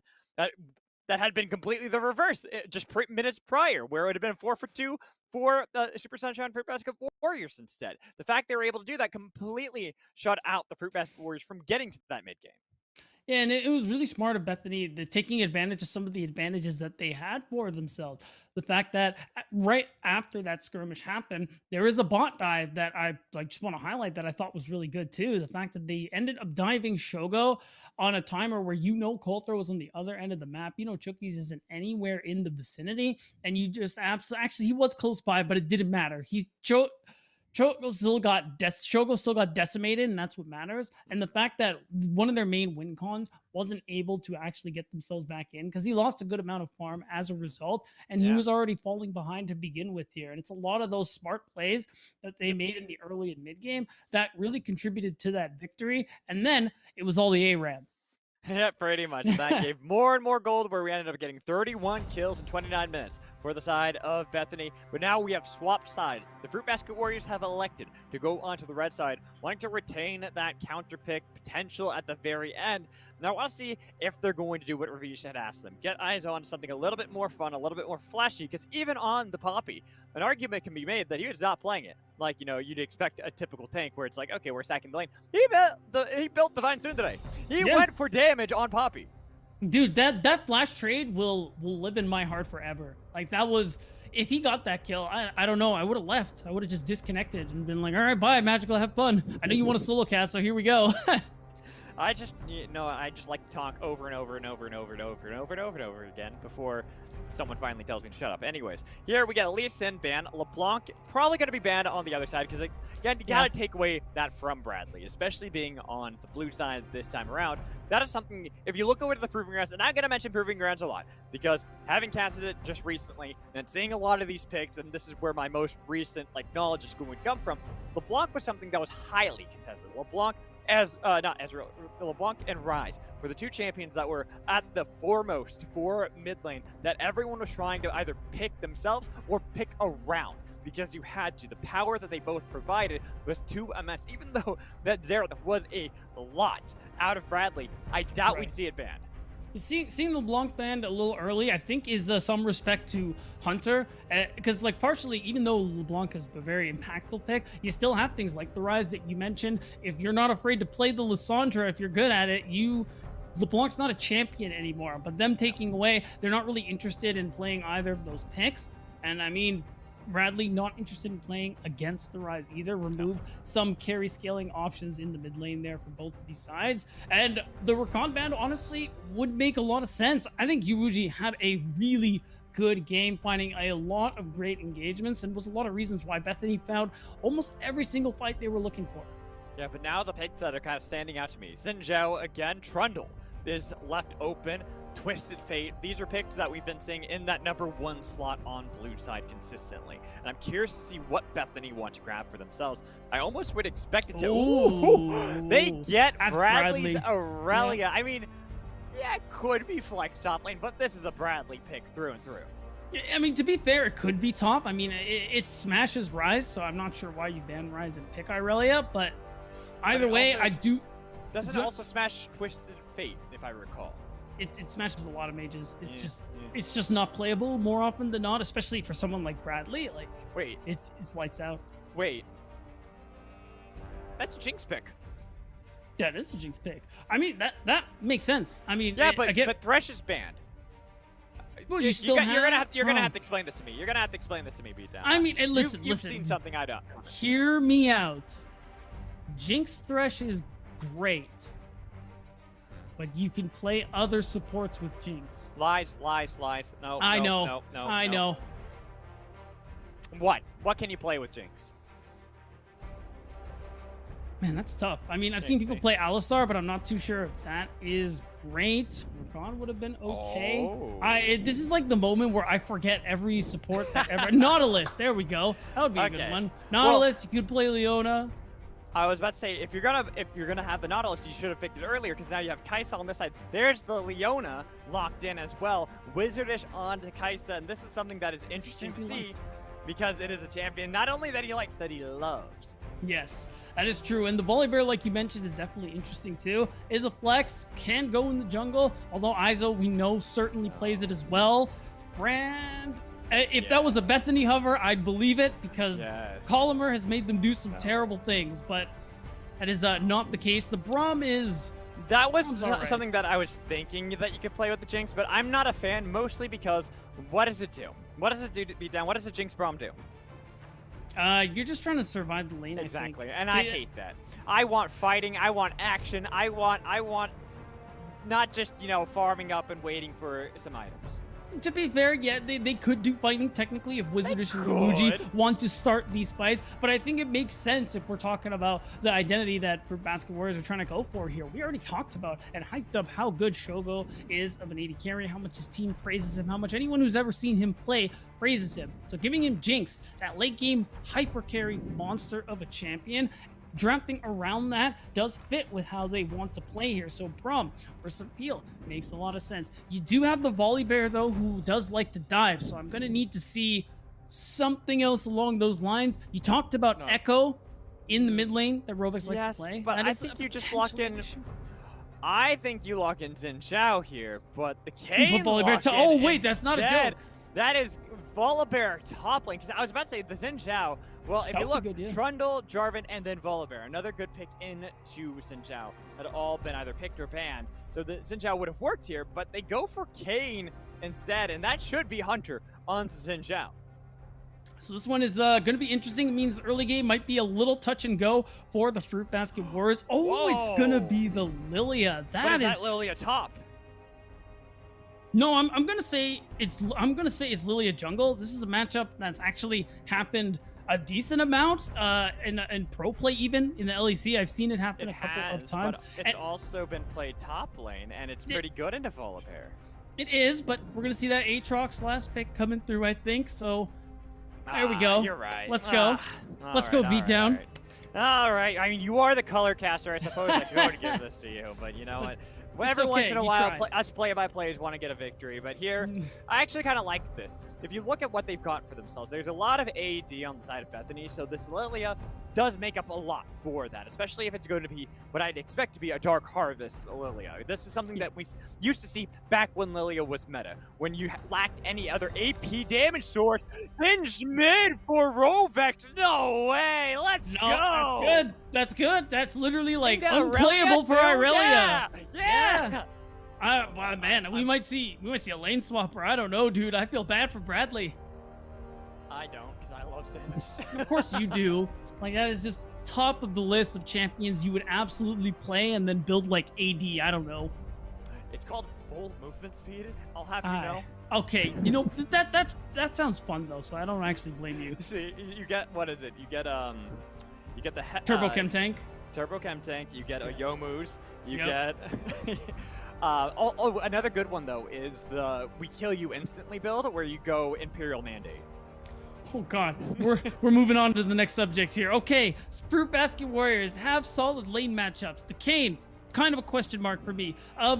Overall, this comp, you kind of want to dive, which I think fits really well, especially when you have like. Wait, did you say you kind of want to dive? I mean, I You said have Braum. Singed, That's why. Volibear, Kane. The Braum is just fodder for the cannon, for the turret at this point. You throw his ass under the turret so that everyone else can dive. I mean, you're right, and it helps that Volibear can turn off the turret as well. So I'm interested to see how Izo is going to show up for some of these plays, especially because most of what we've seen from him is playing this style where he mostly plays for not necessarily lane dominance plays, for TPing into other lanes for plays. And I mean, post 6, that's going to be something fearsome. All right, so what do you want me to draw on the board? I feel like I want you to draw? Yeah. I have the chalk zone. So I should draw something on the yeah, he was. And so I feel like for this occasion, we get Singed mid into Bradley's Aurelia. That's something special should go on the board. But I'll let you decide that. Okay, you should do. And also what color, because I got the rainbow. Okay, so you got to do green because for Singed. Okay. And you got to do like, I don't know, pink for Aurelia because of the scarf thing she wears. And it's got to be like a Bradley versus Rovex, like a kill count, basically. Okay, so we'll get Bradley. Yeah. Why is your handwriting better than mine too, man? Bradley. We'll get Rovex. Here we go. So we'll do a kill count. Do they have to get the kill, or is assist okay? No, no. Kills. It's got to be kills. Kills only? Okay. Kills only. So we have the kill count here. There we go. And I gotta keep the chalk out so that way I can mark up the tallies on there. So we'll go to that, and maybe if production somehow can, we'll do a cut back to this so you can see the counts. Just very briefly. So apparently there's a pause in game, and we have to vamp. Perfect timing. So let's talk more about my awesome chalkboard. Yeah. Why don't we talk about that and the fact that I didn't do the logos this time because I was lazy. That's fair. I mean, Yeah. I can't even draw, so like it would be, if I had a chalkboard, it would just be terrible. Like, don't worry, I'll bring the logos out next week. It was just I've had a lot going on this week, and so I'm going to get the logos back up next week. I think I still have the old logos. Yeah, I do. You can see if I just. Oh hey, yeah, I remember that. That was from when I was casting Proving Grounds. Let me guess. That was TSM Academy, right? How'd you know?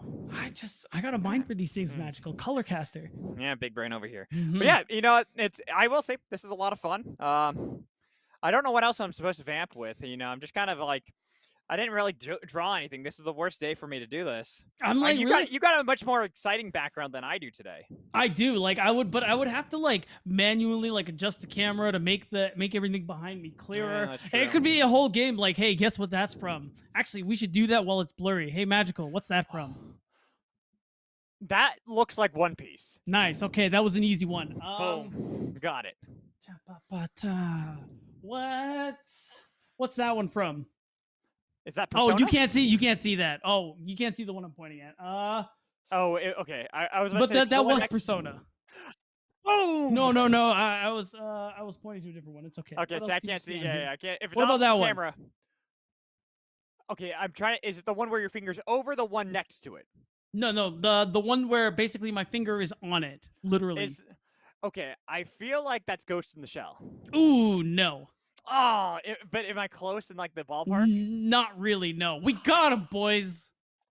It's Halo. That's Cortana. Is that really? Okay. See, Yeah, I couldn't even tell because it's like. If I move the gloves, you can see. Oh no, my name is covering it. Well, Yeah, that's too bad. Yeah, it's like the one next to it. I'm pretty sure is Korra, right? You're right. Yeah, I knew you'd know that, so I wasn't gonna point to that one. See, that's like the Halo one's hard, mostly just because it's like Cortana has like got so much detail to her. She does. That if Seeing you can't blurry, actually see, you can't see the detail. It's hard to tell. Anyways, why don't we talk about the game at hand? Because we're gonna have a long pause ahead of us. It seems like we haven't gotten really any word from that one. I might as well just make myself comfortable. Hold on. So there we go. And just make myself comfortable. Just it's hot. It's really hot. You've finally given it up, eh? Okay, look. So I found out why it's so smoky outside. Nobody else knows this. I was talking to Beatdown on this. It's pretty smoky, and there's fires in Central California, and the winds have brought it down to where I am. I know, Wow. surprising. But you know what is also fire? Best of threes, game 2. Here we go. Woo! Bethany Esports Red, Super Sunshine Fruitbasket Warriors. We have a 1-0 lead right now for Bethany. Just want to say, Magical, you vamp so well. Might as well call you Vladimir. Hey. Actually, he's a Shh, don't ruin hemomancer. it. Don't ruin it. There's no true vampire in the game. I guess there isn't. Wait, what is No, he? there What isn't. is he? He's a hemomancer, a blood. Oh, so it's just sorcerer. magic? He's Yeah, not actually a that- vampire? Yeah, Huh. he's supposed to be a bloodbender, pretty much. And I just stole that from our producer who just said that. Mhm. I mean, no, So- but if you stole it, you don't give him credit. Come on, man. Hey, you know what? Once in a while, I have to give Hyper something. Okay, fair enough. Once in a while. Anyways, looking at this, you know what? I'm surprised. Look, I'm looking at the keystones at the moment, and Hunter Okay. actually went Conquer, and this is the normal keystone. The reason I said Dark Harvest is purely for the fact that normally when you lack that AP damage source, you use Lilia to fill that void, and that's why we tend to see the Dark Harvest there. But Hunter feels like these fights are going to drag out a little bit longer, which I can understand. You have Izo, you have Rovix, and you have Braum from Shookies. All of them are going to make the battles last a lot longer, so you're not really going to burst them down. Yeah, it makes a lot of sense. And it is interesting. Lilia is one of those champions where I honestly think she's in a really good spot right now. Same, It's just teams agreed. haven't been really bringing her out at the moment here. Like, I imagine Personally, once I we like hit Worlds, Lilia. dude, she's good, man. Once we go to Worlds, I'm sure she's going to see like a good amount of play here. And we're going to see now a lot of playmaking in Hunter's hands, especially with the fact that Bradley is in a bit of a tough matchup there in the mid lane, like we already highlighted during Champ Select. So jungle intervention is going to be a big thing here for this mid laner that we keep hyping up. But dude, you're talking about summoner spell choices? Or sorry, keystone choices? Let's look at Bradley's summoner spells. He Yeah, I'm looking took at that, yeah. Ignite. He's not admitting that this is a bad matchup. He's like, not I'm going to show interested. you guys. I'm going to kill him. Man, I mean, like what a This is- Chad move this that is would greedy. be. This is greedy. Bradley, I respect you for it. Oh, but Izo's here? my God, this was way too much even for you. The flash away to be able to survive, but now you're flashless in mid.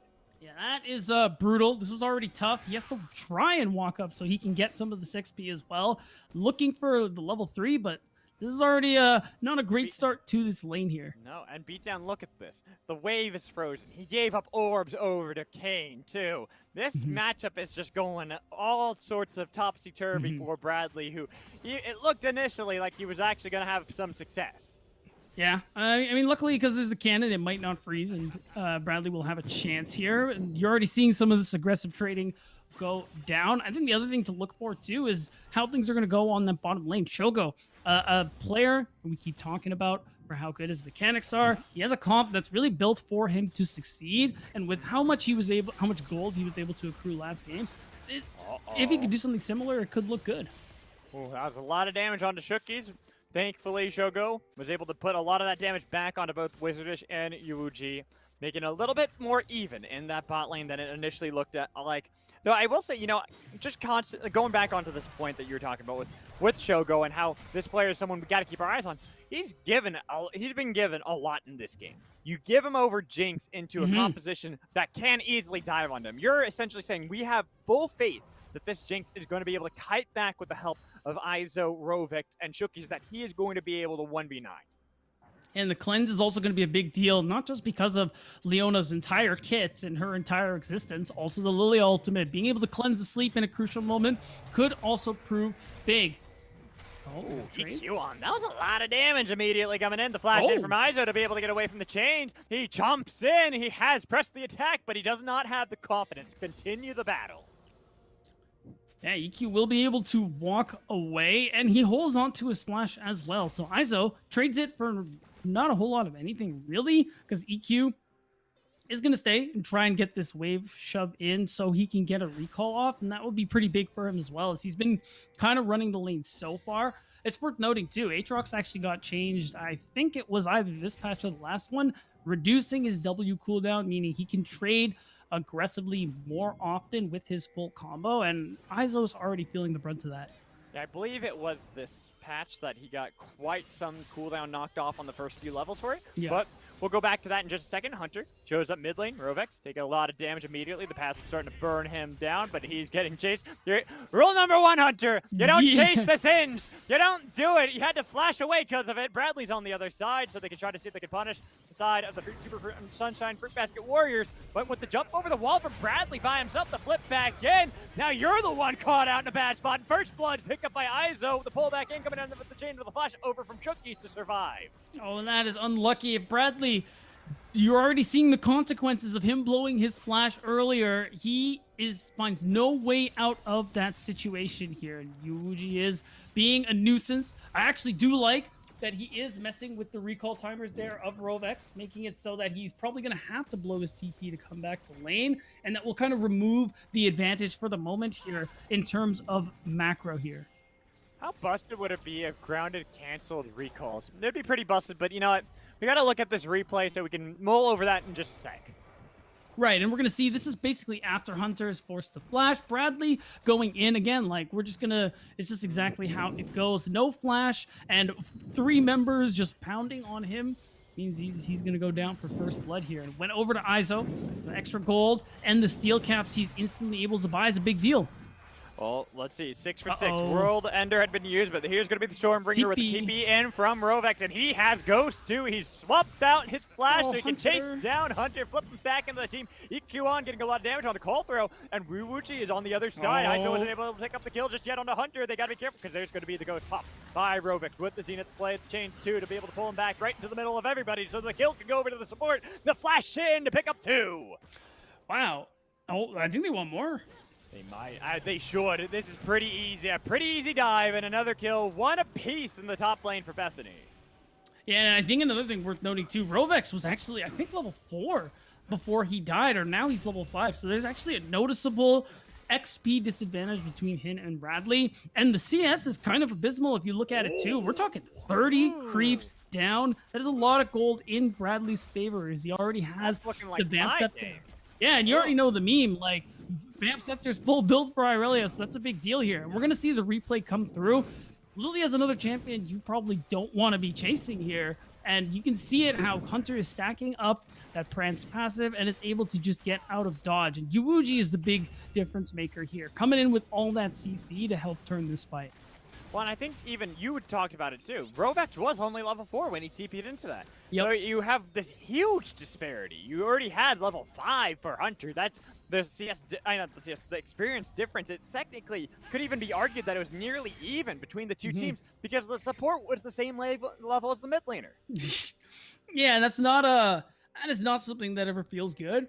And you can see Fruitbasket Warriors are feeling the brunt of that one. They do have a window to do the dragon. They have bot pushing in. They have Shogo who's able to walk up and help unless he's looking for a recall. And it looks like it is going to be started up as Hunter paths his way topside. If we see the Herald swap, or the Herald first dragon swap though, I think that's a worth trade for Bethany here because one, Soul isn't like as big a deal for them as it was for Fruitbasket Warriors last game. And they're happy to continue snowballing their lead, potentially making a play and taking down a first turret. What's the earliest flame horizon you think has ever happened in a competitive game of League of Legends? Earliest? Yeah, because I feel like we're about to break that soon for Bradley. Though Bradley took a lot of damage since he was taking the tower, and he gives a free kill to Cold Throw. Yeah, that's unlucky. He, in the 1v1, absolutely wins that, but no Vanguard's Edge means there's no hope of 2v1ing there. So because of that mid laner going down, I mean, Hunter, he's going to have to walk away. He doesn't get to finish this one anymore. Or does he? Or does he? Yuuchi's there to help out. Rovex is... Why are you so low, bro? When that happened? Remember the play? He has no TP, so he didn't actually recall yet. He can't recall, so it's gonna... There... The fact that Yuuchi, again, everywhere on this map, Shookies is always way in the tails of this player that they can easily pick up their Rift Herald. Yeah, and that's what makes this King pick so difficult to play with here. Hunter is happily farming, happily scaling up, while also being able to pretty easily influence plays across the map here. That's not as true for a champion like Kayn until he gets one of his forbs. The Conqueror means he's probably going Rost, which kind of serves as that kind of beefy frontliner that Shogo is going to need later on, especially with all the sustain. But until then, he's just kind of there, Magical. He's just kind of walking through walls, throwing his scythe around, waiting to be relevant. Well, it's what we were talking about. This is the Shogo show. You're putting everything into this Jinx to be the carry, going for Rost Kane, trying to make sure that you can have more peel, more to keep Jinx alive. I mean, you have a nice CS lead in this bot lane, but everywhere else on the map is kind of crumbling, and it doesn't matter how much you try to play around your Jinx. If you have an Aurelia, even if she's 0-2, with this kind of CS lead over mid lane, eventually she's going to show up bot lane. It's going to be miserable for you as the bot lane play does happen. Drowsy on top of only one member, and it's Shookie's. Coulter's on the other side, getting a little bit of damage onto Shogo, but without any mana, doesn't want to follow that one up.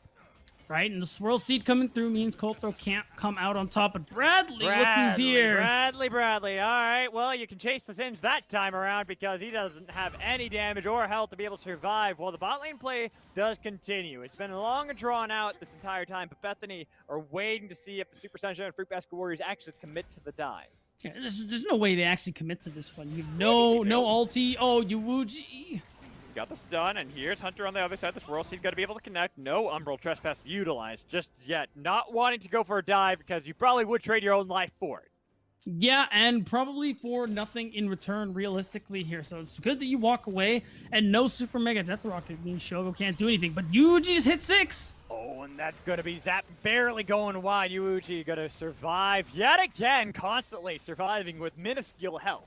Okay, Coulthro is spending a lot of time here, Magical, and I see Camp though. starting to spawn. True, but Hunter has a bit of a lead, and he just wants to shadow, so his bot and support don't get dove. But Coulthro is already pulling behind in farm. He needs to be either farming, trying to make plays somewhere else. Mid, it's doomed. Let's be honest, it's not happening. Maybe he can look top, though.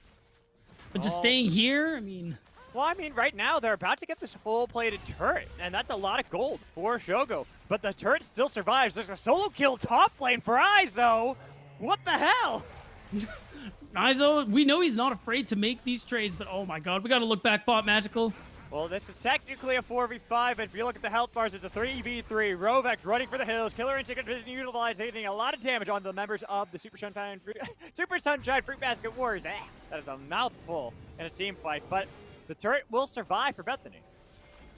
Yeah, and an unlucky, and this isn't a great recall timer coming out from Shogo or Chookies either. They are going to miss out pretty much this entire wave coming through. And even though Shogo does have that CS lead, you are giving away some plate gold, and you're allowing that gap to close. So again, a main win con not really going so well. You gotta be kidding me! You got it! What? Bradley, no!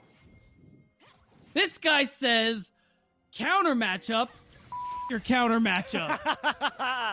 I love it. I love that you got the little, what is it, the little Sensor? sound bar, the sensor for yourself. And now, Bradley, he has got the kingdom in mid lane over Rovex. They popped Shelly mid. They looked for the dive, too, with a double solar flare with the Vanguard's edge on top of the normal chestpatch, only delaying the inevitable. The double kill should come through, but he flashed away. Hunter can't get him. He's still alive. Call throw. He's a maniac. Now the turret focused on the Hunter. Both of them are so low, but the turret will barely be held up by Call throw. Okay. No, the rocket will not connect on a Hunter.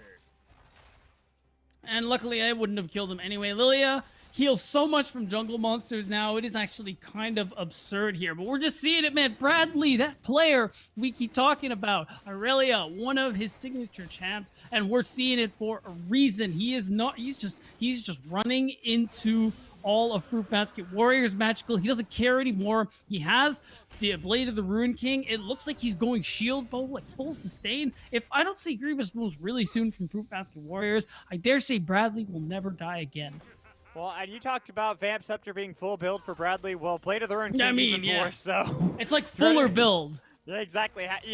You go, what is it? You just go Ultra Prime or something like that. I always forget what it is. Plus Ultra. That's the one. You're just going way further than ever thought before, and nobody's going to be able to stop Bradley for quite some time. Because even look at Rovex, the Rally's Crystal Scepter, which is a normal build for Singe, but like you said, the Grievous Wounds, someone needs to get it beside just Izo so you can stop Bradley from winning these fights handedly.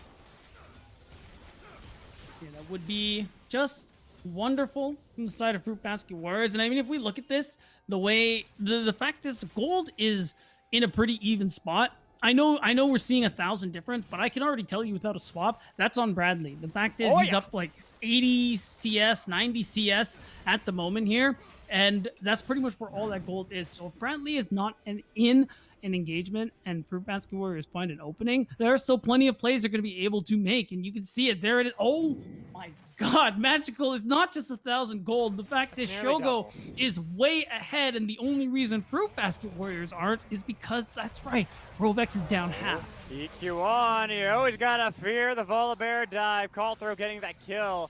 And this is a good play from the side of the Fruitbasket Warriors, because like you said, the fact that Shogo's got a lot of gold and they've stopped top lane from being a problem, the only one they now have to worry about is Bradley. That's right, and I mean, Wizardish, to be fair, has been scaling up decently, but yeah, he's not really caught up with Shogo at the moment here. This Jinx is juiced up, and a 5v5 could very well still go Fruitbasket Warriors' way. Hunter has to get out of there, but the re-engage attempted on the call throw with a nice damage to flash away, but now you are doomed, Hunter. Zap connects, excited Jinx. Wizardish will not be chased down. Instead, they will focus their eyes on the prize to take down Kelly or Shelly or whatever you call her. Well, this is starting to bode pretty well for the Fruitbasket Warriors. They have a mid play. They can just keep sending it here. Cold Throw now has Rust. They're going in. This should be a pretty easy dive, too, with the damage on the other side. Shookie's able to get the kill. Credit the Umbral Trespass on the EQ on, but now EQ on is surrounded by 5 members of the Fruitbasket Warriors. Flip back, too, for another kill. Even if they got the kill in the turn and they got the kill on the Rovex, might it be Wizardish? Can you be a hero here? Turning it around on a Cold Throw. Shookie's is chasing you down, too. Only a little bit of damage, but that is all the damage you need with a reach knock-up kill. Man, and that is another successful play for the most part coming out from Fruitbasket Warriors. The fact that they managed to trade is still pretty beneficial for them, because this whole time they have Bradley pushing out here on the side lane. And you can see it, the Flame Horizon has come through Magical. He's not going to overstay and go for the tier 2, but he is still a force to be reckoned with here. So these team fights, it's just as important for Bradley to be here as it is for Shogo on the other side. So it's going to basically be the battle of the carries. And well, if he can get on top of Shogo, unfortunately, Irelia wins that one. Yes, but the Shocker, thing is, I know. It is Aurelia winning that fight if nobody else is there to protect Shogo. Because look at everyone else on the side of the Fruitbasket Warriors. Except for Rovex, everyone's doing pretty decently. Izo, who had been struggling earlier on after he got that solo kill onto Econ, has now been thriving. You've got 5 kills on the Cold Throw here. As long as you can continue to get this gold into the right members, it's going to look great. Even that attempted engage that came in from Bethany was completely meaningless. They barely got any damage onto them.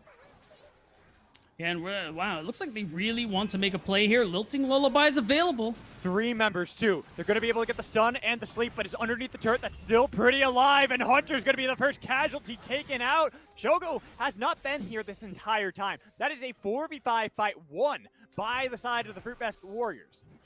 Yeah, that's a big deal. Fruitbasket Warriors are actually 1 drink away from the Salt Point as well, and they don't have control of the river, so they're happy to trade it for the tier 2 turret. So Bethany not willing to let that one go just yet, especially with the dragon being 30 seconds off, and they have to try and defend this thing. Try and get mid priority if they can manage it, but Shogo, look at him, he's so big. Oh, Yuuchi gets spotted out on the other side, try to re-engage on a Shogo, but Shogo's got to get back, and that's a lot of damage onto EQ1 with the Rocket 2 for an excited Jinx. Kiting this out, easy peasy for the side of the Fruitbasket Warriors, who can then peel and wait it out until that dragon spawns. Yeah, and it's going to be an easy pickup for them as well, too, Magical. And you can see it, this Jinx is really starting to scale up here, getting close to that 2-item mark.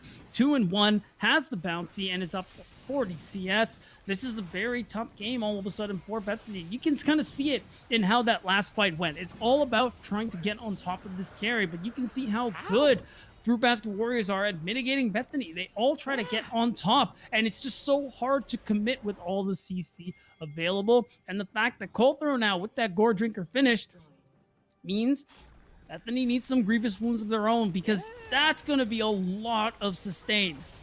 And the thing is, how the hell do you get onto Shogo? Everyone can stop you at He has to mess up. Right, that's going to be your win condition. And if you're relying on Shogo to make those mistakes, the player that the Fruitbasket Warriors have talked about being the mechanical god at 80 carry, that's hoping for a miracle. Yeah, and a miracle might just be what Bethany needs here. At this point, You have Baron coming up in 7 seconds here. Fruitbasket Warriors doing their due diligence, trying to clear out some vision. Again, secure themselves mid-priority. And they're just going to keep on moving here. At this point, Bethany wants to shove in the top lane, see if they can get someone to answer, and just send EQ to the bottom lane here. I don't think 1v1 is an option anymore against this Volley Bear, but with the Gore Drinker, who knows? I just wouldn't go for it.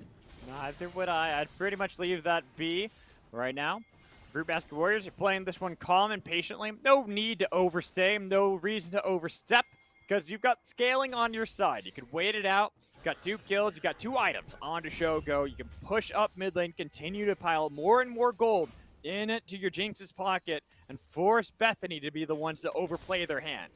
And you can see the commitment to doing just that, Magical. How many members they commit to this mid lane to just, like, escort Shogo like they're his secret service to make sure he's getting this farm. And that amount of attention isn't really being paid to Wizardish, and you can see it reflect in the CS here. And Bradley, though, might be in a little trouble. This ain't looking so good. Call throw here, but that's a lot of damage immediately from Bradley with the Vanguard's edge coming in and the dash in with the Blade Surge again. Following that up, needs one more. The reach not going to connect. That's going to be the shield coming in from the Mortal Shield, but that's a huge shield. Call throw taking a lot of damage, but he's still alive. And here come the cavalry. Here's Shuki Shogo on the wings on the other side. Grovex was able to heal up just a little bit, but I don't know. Bradley might be able to turn this one around still. Got the stun, follows back up. The rocket damage going to be enough to keep him alive. Grovex survives. But he pulls so much attention. It's too bad Bethany can't do anything about it here.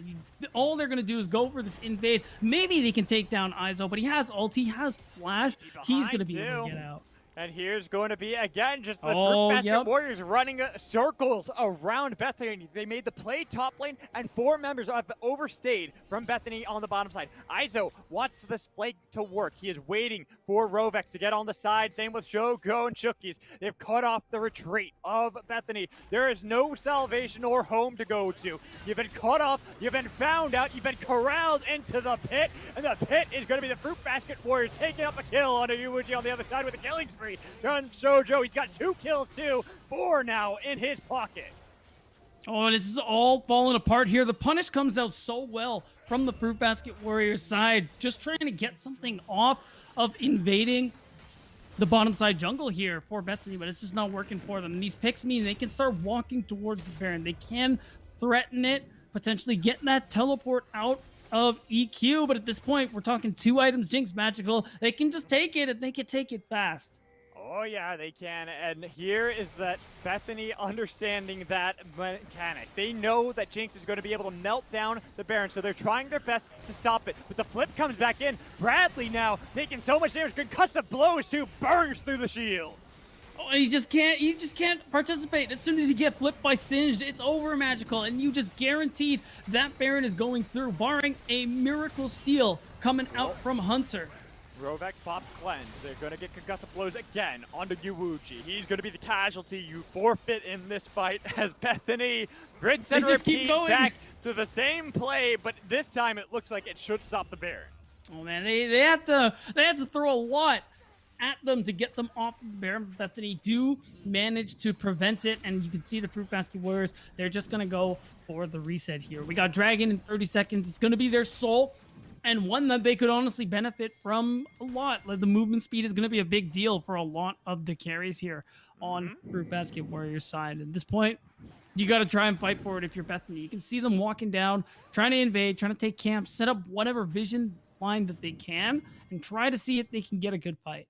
But Izo does have TP available to be able to rejoin this fight at any point. And that's going to be the big thing here, as I think we have a pause. I'm not sure. It looks like it's frozen, actually. Yeah, okay. That I was wondering that same thing on my side, too. Hopefully we'll be able to figure out what's going on exactly. Gives us a little bit of time to break down what's going on a little bit more. I'm going to have him put the jacket back on because it's still hot. As you can see, updated. Hey, yeah, true. So now we've not as much fighting as I expected, to be honest. I expected more tallies. No, but I mean, realistically, it's not very reflective of how the game is going for Bethany. And there it is. They just off reset, walk it back up to the Baron. They don't care about Dragon's Soul that much. they're just gonna let that one go. They know Rocket Bethany have to Seal. stop it. Rocket Seal. Rocket Seal. Aw. Oh, I was hoping imagine. Shogo. That would have been crazy. I mean, but it's like you said, why should you care? You already have 3 dragons in your pocket. You have scaling on your side, unlike last time. Now you've got Baron, and you've Oh chased my down God. Wizardess underneath the inhibitor turret. That's brutal. Fruitbasket might just end the game here. Not gonna lie. I don't Yeah. think Bethany can actually do anything to stop it. Like, if Shogo can just be running down your AD like this. All right, Bradley, if we're gonna see it, it has to be literally right now. This is the chance. This is when you 1v9. Come on, Bradley. Can you beat Shogo? He's got all the gold piled into him, and this Jinx is online and on fire, but it doesn't seem like they're going to pull the trigger just yet.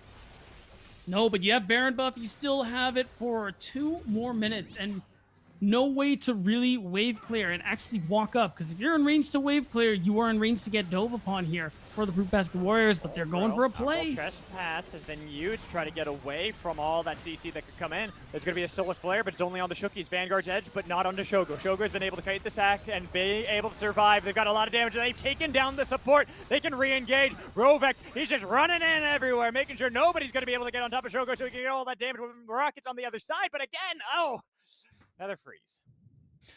Wait. Oh, no. Yep. It's another freeze. It's a freeze. It's stunning for a second. Well, that's kind of winnable. There's a chance. Bethany, maybe. I mean, Shogo's still alive, if I'm being fair. Yeah, and nobody's dead on the side of yeah, and so it seems like, unfortunately, we did have all that issue, and it is going to be a victory for the Super Sunshine Fruitbasket Warriors in that game, but that's not really a surprise. I was about to say, No. barring, a cataclysmic event that literally stopped the internet working from every single member of the Fruitbasket Warriors, I don't just think that Shogo. game was salvageable. Mostly Shogo, yes. Yeah, probably not. And I mean, we kind of saw it in the draft. Even they had so much just to protect Shogo on this pick, where it got to a point where if you tried to go in, Singed would flip you, and you couldn't actually function in these fights the way you want to. You immediately get just CC'd, taken down, and deleted. And it got to a point where Shogo was farming so well, they were making sure of that with the basically Secret Service like escorts during a lot of these waves, that he just had so much damage coming through, and it was just too late. You can't kill the front line, and even if you somehow could, it would cost you your whole team. Exactly, and pretty much the only thing that you needed to really do is make sure that Shogo wasn't going to be able to come online. And how do you do that when there's so many layers to protect Jinx? Yeah. Unless you can immediately burst her, which your team just doesn't do, you're not really going to be able to stop Shogo. No, and I mean, Wizardess definitely had a tough go of it for that reason. He wasn't really able to output the damage he maybe was looking for on that Kaisa, and I mean, we kind of saw it. How do you kill her instinct in an aggressive manner into that comp? You don't. And he didn't do it, to his credit. Yeah, and the only time I think we ever really saw it was one time bot lane, and unfortunately didn't even work out then. But for now, we're going to toss it to a break. When we come back, Ravish and the rest of the desk will be able to break down Game 2. We're going to Game 3, the full mile, the best of 3. We'll be right back.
So two very different games. What we experienced so far. Game number one comes in. It's a huge back and forth. Play teams playing together and having just a grand, jolly old time.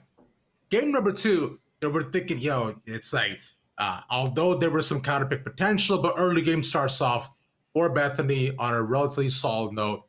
Thinking, okay, should maybe, like go a little bit later than usual, but things seem to be very one-sided. And then the rest of the game here, I must express, was disappointing. I think that's really about just the way I can summarize it up. Like, I don't like. It's not as though any team I would say was really super, like, out there like that. But just that's you take it away, man.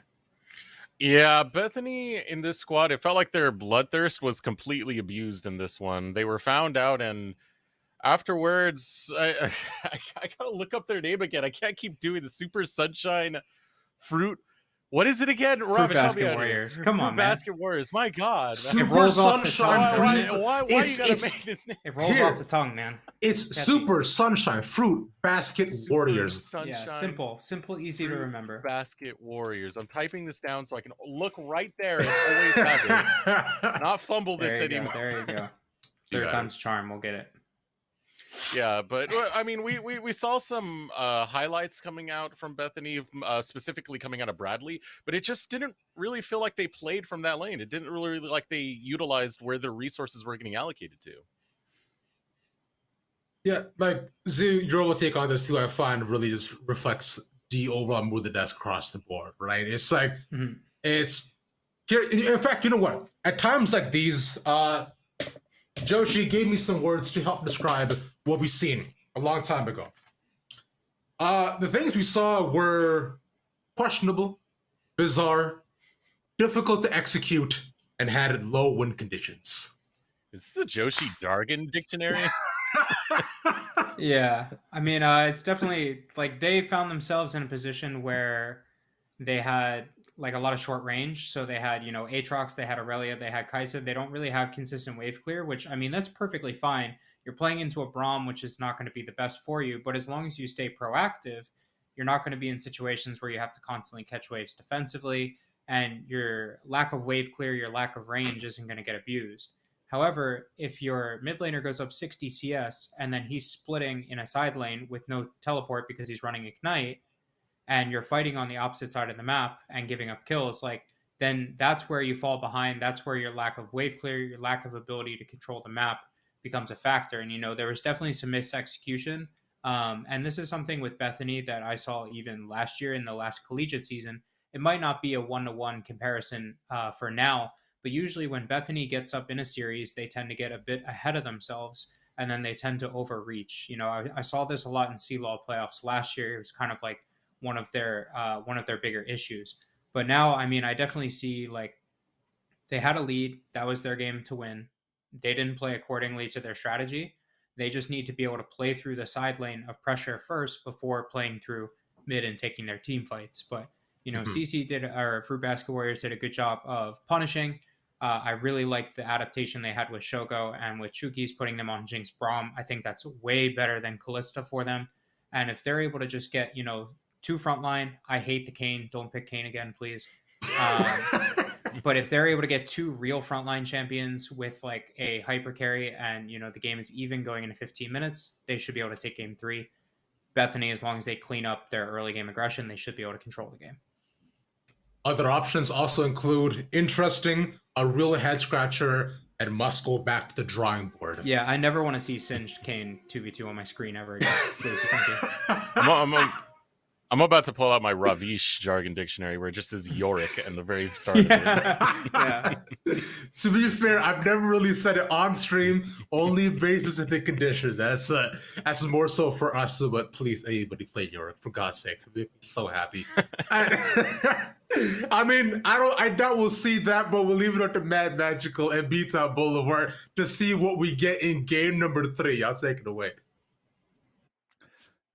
Hello, welcome back into the casting desk, and as you can see behind me, there's nothing biased about wanting certain things here again that Zoo may or may not want to see. I don't know about that, You don't know? I don't know, I haven't looked behind me in a while. No, I- yeah, you're right. That's got to be what it is. I don't know Yeah. who wrote that on there, but it couldn't have been you. There's something written on the board. I Yeah, wouldn't know. dude, I've been yo, looking at the turn camera this whole around. time. I No, know, I look can't. I behind. can't look away from you. Oh, I have a problem. Yeah. Thank you. Yeah, So you're welcome. nice. Yeah, it's just can't take my eyes off you. I'll have to wait till we get into Champion Select before I can finally actually see that. Mhm, And you know mhm. what? Speaking of which, actually, I think we're getting ready for our third draft here. Here we go. Oh, oh man, who wrote that? Oh, wow, that's just weird. I don't know. Maybe we'll see. Singe Kane again. Hopefully we won't. If it's gonna keep Zoo sane at least on the desk. But we'll see as we get He'll into stop Champion coming Select. back. He'll stop coming back. He'll be like, no more. I'm done. And if Bethany actually banned that, I'm pretty sure we're getting trolled by. Yep, we are getting trolled by our producer there. It's gonna be LeBlanc and Thresh. Those bans make far more sense. And so far, nobody's really mixing things up in the earlier parts of the draft. And I mean, I kind of agree with Zoo's point. Draft wasn't like the do or die problem for Bethany there in game 2. It was really just about how they kind of actually went about executing the game. And I think the same was true about the Super Sunshine Fruitbasket Warriors back in game 1 as well. They were in a similar situation here. So now that we go into game 3, I gotta imagine both of these teams are bringing out all the stops magical. I want pocket picks. I want Hunter Nunu. I just want Hunter Nunu. Maybe Singe Kane again. Maybe, You know what? Do me a favor. Uh-huh. On the right side of the board, just write Hunter Nunu. Maybe we can will it into existence. Oh, thank you. You're the best. There you go. Perfect. Hunter Nunu. Boom. We got Hunter Nunu. So let's see if we can actually will it into existence here, as we do have 2 jungle bans. Jarvan and Lee Sin have been taken off of the table for both of these teams, and Aurelia away from Bradley. Even if he wasn't able to pop up in game 2, it was enough of a threat that they're like, we don't want to even deal with it again. Yeah, especially because now you're on blue side. You probably won't get mid counter pick because of how Bethany usually will draft and give Bradley that R5. Let's be honest, the Singe, it might have been a counter pick on paper, but in that game, it definitely wasn't. No, it was just more about counter to identity. You want to go in? Sure. Well, cool. Get out of here. You know what I mean? Just flip. Just stop this. Flip, grounded, all that stuff, so you really Yeah, couldn't the do wet anything pad, you wanted what to. are you supposed to And here into this game, we see again Rise being banned away by Bethany, something that has been consistent through these games where Bethany just haven't even wanted to see it played on the other side. They're saying, Rovex, we know you can play that pretty well. There's no chance in hell we're going to give you that in these games, but I want to see what the Fruitbasket Warriors are going to lock in here first, because last time around they went for Jinx and let me see, it was Jinx and Volibear that they locked in first. And so here they're getting Rakan instead to take that away from UEG that he was able to really pop off and help out that team immensely in game 1. I think that's a good pickup for them. It ravaged them in game 1 when Bethany was running it, and then in game 2 they took it away because they were on red side. Now they have that priority. They can get themselves just one of the best supports on the patch at the moment, even with all the recent changes. So now you have a good support, you have good engage to really start some of these fights off. And now I'm curious to see what the rest of the draft is going to be like. The early Jace pick, even though EQ did have a good look, I think it is pretty bold to be picking this one early on. But especially when you know nothing on the other side. You only know the Rakan has been picked up. And to me, this is screaming that Bethany are going to try to rinse and repeat what they did in game 1. They want to be able to get a lot of that harass poke from range and try to see if they can have something very similar. But when you pretty much show your hand this early on, there's no way you can bluff after this. They know what is coming at them. That's why they can get a pretty easy front line like Ornn. Yeah, and I mean, there it is. You have this ability to engage with Rakan and Ornn, even disengage with that call of the Forge God if you really want to, and you have that a good amount of scaling with the Xylan. Already good. I like the first wave. What else be down? What scaling because of Ornn? Well, not just that. What can't be picked up by Bethany that normally is a counter to Ornn? Braum. Braum can't be picked because they already have Leona. So it's an easy pick here early on. And even with the Ziggs that we have been seeing, completely untouched throughout this series. finally getting picked up here. There's a lot of power on the other side from the Fruitbasket Warriors, especially when it comes to their team fights. Agreed. And again, like the later scaling is going to be a big deal as well. You can see on the other side, even though Bethany do have that, especially with Ziggs, 2-3 items, like disgusting champion, I won't deny. But you do have some of this early game prio. Ziggs more than likely is going to be able to get that push bottom. Jace should be able to do it top as well. So you have these options, lanes to play through. And it's better, easier for you to set up these gank opportunities and also try to get priority over the river for some of these neutral objectives here. And now we're starting to see just some remaining jungle bans taken off for the most part here, except for Fruitbasket Warriors. They are taking away the Cassiopeia just to make sure they can get rid of some of that sustained DPS. Are you erasing Kane? I'm just crossing it out because it can't be picked. Yeah, fair. Yeah, you know, when you ban it, it's impossible to really pick it there. So Zoo at least gets one thing going his way. Not gonna have to worry about the Kane pick coming in for the Fruitbasket Warriors for call throw. As Xin Xiao is going to be the final ban. And No, it's Hyper. It's Hyper. I'm waiting for the lock. I'm waiting for the lock. Hyper is definitely. Whoa! Let's go! Let's go! We willed it in! We willed it! Let's go, Hunter! This guy's listening to me. The Nunu and Willem is coming into game 3. That's what we like to see.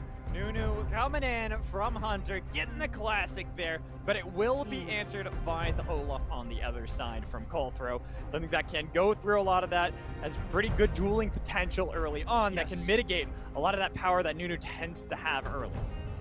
So the thing with Nunu that's going to be like really interesting in this one is that he's really good with ganking. If he's able to secure like either Scuttle Crab, the snowball potential is pretty disgusting. And I think the thing that makes this Olaf difficult, you need early vision on this jungler on the side of Fruitbasket Warriors, because if you don't have it and he invades you in the 1v1, good chance you just die or you lose a bunch of camps. You don't want to fall behind Olaf early on, especially in this matchup, even though your early wave clear is like okay. And here we go. Silas could be the final pickup for the Fruitbasket Warriors. They have really all in this draft into how they're going to play late game. Trying to see if it's all going to work out for them later and later. And you know what will be kind of cool to see? Silas stealing a Nunu ult away from... Oh! That's a Vayne mid? That's a Vayne mid? It wasn't magical. That wasn't on the chalkboard. Okay, I mean, I guess it's on the chalkboard now, but that's Vayne. So Bradley is we knew he was good with AD picks, but even AD carries are not outside of his wheelhouse, as we are going to see not one but 2 spicy meatball picks coming out from Bethany. And you know me, I love my spicy meatball picks. This draft out of Bethany couldn't make me happier going into game 3 here. The first day of UPL Fall 2021. We get game 3 in our first best of 3, and we get a Nunu out of Hunter, Bradley playing Vayne. For Fruitbasket Warriors, they have a kind of neck off. But Vayne mid and Nunu, I am hyped as hell. Me too, and I mean, early game is going to be pretty important here for both of these teams, especially because, again, we talk about the Olaf being the aggressive game jungler that he is, but you just have so much scaling across the rest of the map. The thing that is tough, and why this Vayne pick especially is pretty good, is because Olaf, you know what Olaf likes, Magical? He likes prio lanes. He likes the ability to be able to go for the invades, especially against a champ like Nunu. He can invade as much as he wants to, but that's harder when he actually doesn't have lane priority. He doesn't have winning lanes that can rotate first. You're saying all this smart stuff, but my brain just can't go Nunu go brr. I'm so happy with this draft. Me too. From Bethany. They've really delivered for me. I mean, whether or not it does well is to be answered here. We saw the Singed mid, how well that actually worked out. It was mostly Shogo and Jinx that was able to carry the game through. But, you know what? I have confidence. I want Vayne Nunu to work out here. And something to even talk about is like, Nunu, it's a very interesting pick, right? Because he still retains some of the attack speed steroid that he has in his kit when he's nearby certain champions. And so with a Vayne mid, there's an argument to be made that there's actually some synergy there. Yeah, and you do give it to, I'm almost certain you give it to your allies as well, which Yes. is kind of insane as it is too. And again, like the gank potential with these snowballs is really good too. Like you can't slow him while he is doing it. And I mean, it wouldn't even make a difference if you could, considering if he gets a scuttle crab, which I mean, again, a lot of priority lanes here for Bethany, he's gonna get at least one of them more than likely. Mhm. Uh, the gank potential is going to be insane. You need some deep vision if you're going to be able to avoid the biggest snowball ever. That we will see. It all remains to be seen here on the Rift. Game 3, it is our first day of the UPL Fall Split, and we get our full best of 3 to start it all off between the Super Sunshine Fruitbasket Warriors and Bethany Esports Red. This is for all the marbles here in week 1, day 1. They're bringing out all the stops, especially on Bethany Esports sides. And this first early part of the game is what is most interesting to me. How is Colthrow going to be able to operate? We will see. I think they are pushing for maybe some kind of deep vision here, just to get an idea on where Hunter is going to be. Because if you can punish him again, if you can find that skirmish after his first clear, that could be a good way for Colthrow and Fruitbasket Warriors to get ahead here. And to be fair, even if Olaf doesn't end up having the greatest early game, you have a lot of scaling on your side here. Silas, Orn, Zaya, like late game insurance is sold. Like, it's set. You're good to go. It is going to be a tough task to ask for Bethany to crack through a lot that Fruitbasket Warriors have in the late game. But the thing is, they do have that ability. You have Vayne, though I would argue that Vayne is not quite that late game scaler that she had once been, where everyone talked about her being like the strongest late game carry, right? Way back in the day. Now, to me, it's like she has a really good laning phase, especially in a solo lane. But also her mid game, the power spike she gets in 2 items, is something that can easily be utilized by Bethany to crack at Fruitbasket Warriors before they come online. It's absolutely possible, but we will have to see. The thing that's interesting too is that Bethany should have a good lock, again, because of Prio and just because of Nunu as a champion against for picking up some of these objectives. The true damage on Consume plus Smite means, well, Hunter, you better not miss a Smite, because it's honestly pretty shameful. True, very true. It's one of those, when you have, it's almost like having Cho'Gath, right? If you're gonna have Cho'Gath, you better know when to use your feast. Same with Callista, Ren too. These certain abilities that when you're the one piloting them, you better have a lot of practice. And we know Hunter has a lot of practice on Nunu. That is not a surprise to us here. Bradley getting a bit of that lead that I was talking about. The laning phase into any melee match is so difficult. Getting a lot of damage immediately onto Rovek. Tumbles in, but the knockup in from Chookies. First blood going in from Rovek. Oh my god. Rovek lives just by the skin of his teeth, and that's a big deal because Bradley, he has Ignite once again here. He is looking for lane dominance, he is looking for the kill, but not having teleport is going to be a bit of a problem. It's mitigated more than it was last game because Wizardish will have TP playing Ziggs, but still, these are things you have to consider when you're going for these crazy all-in trades in the mid lane here. He's still up in CS, a good amount actually, so hopefully this won't matter too much, but we actually already have junglers meeting on the bottom side of the map, and it's looking like Bot Scuttle will not belong to him. So I kind of want to go back to that play. Ooh, he had to flash. Wow. So I want to go back to this mid lane. So we go back and we look at this. This early roam from Shookies is big huge. deal. It is. It's you are recognizing that, listen, Bradley's an aggressive player. This is a winning matchup. He has Ignite. Like, let's set him up for the all-in and come for the gank. It's so easy. Speaking of gank. Oh, flash over the wall. He saw the snowball. I mean, it's hard to miss when it's that big of a snowball. The flash away from Colter just so he doesn't get stunned up. And Chookies yet again on the early roams. Way before Yuji's going to be able to show up into the mid, getting the flash in from Bradley this time. Since he didn't flash before, he'll survive. Right, and this time he holds on, but however, he's got to be careful. Chookies is just constantly in the area, and he's coming back, I think. Yes, he is. It's round 2 with the snowball. Colthrow on the other side. The snowball gonna not connect onto anybody, but they got Chookies into the wall. He has to use the grand entrance away to make a grand exit. The teleport. And Rovek, he is easily picked up with the Ignite kill on Toyubuchi. Wow, that's actually unfortunate for a couple reasons. Wizardish gets soloed by Shogo. EQ actually TPs on a Round pretty 3. unfortunate timer. Oh my god, it just doesn't stop. And Colt Throw They get him. realized that he should have bailed out of that one. Yeah, I mean, both those kills going to Yuuji is a little bit unlucky, but I think the biggest unlucky is that, I mean, EQ does sacrifice a good amount of XP and gold for this play, and he doesn't get anything for it. So that at least doesn't, he's not at a disadvantage because Izo had to TP back to lane, but he can't really dominate as much. And if he gets ganked, this could end his laning phase. And I kind of want to go all the way back. You were talking about it. Wizardish getting soloed by Shogo.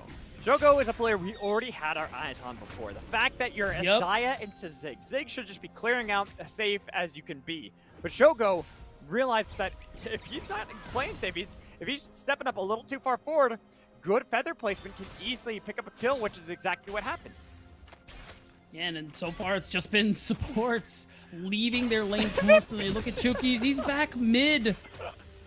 They're really just playing around actually supporting the mid laners. The ADCs, bot lane, you're on your island, you're all on your lonesome.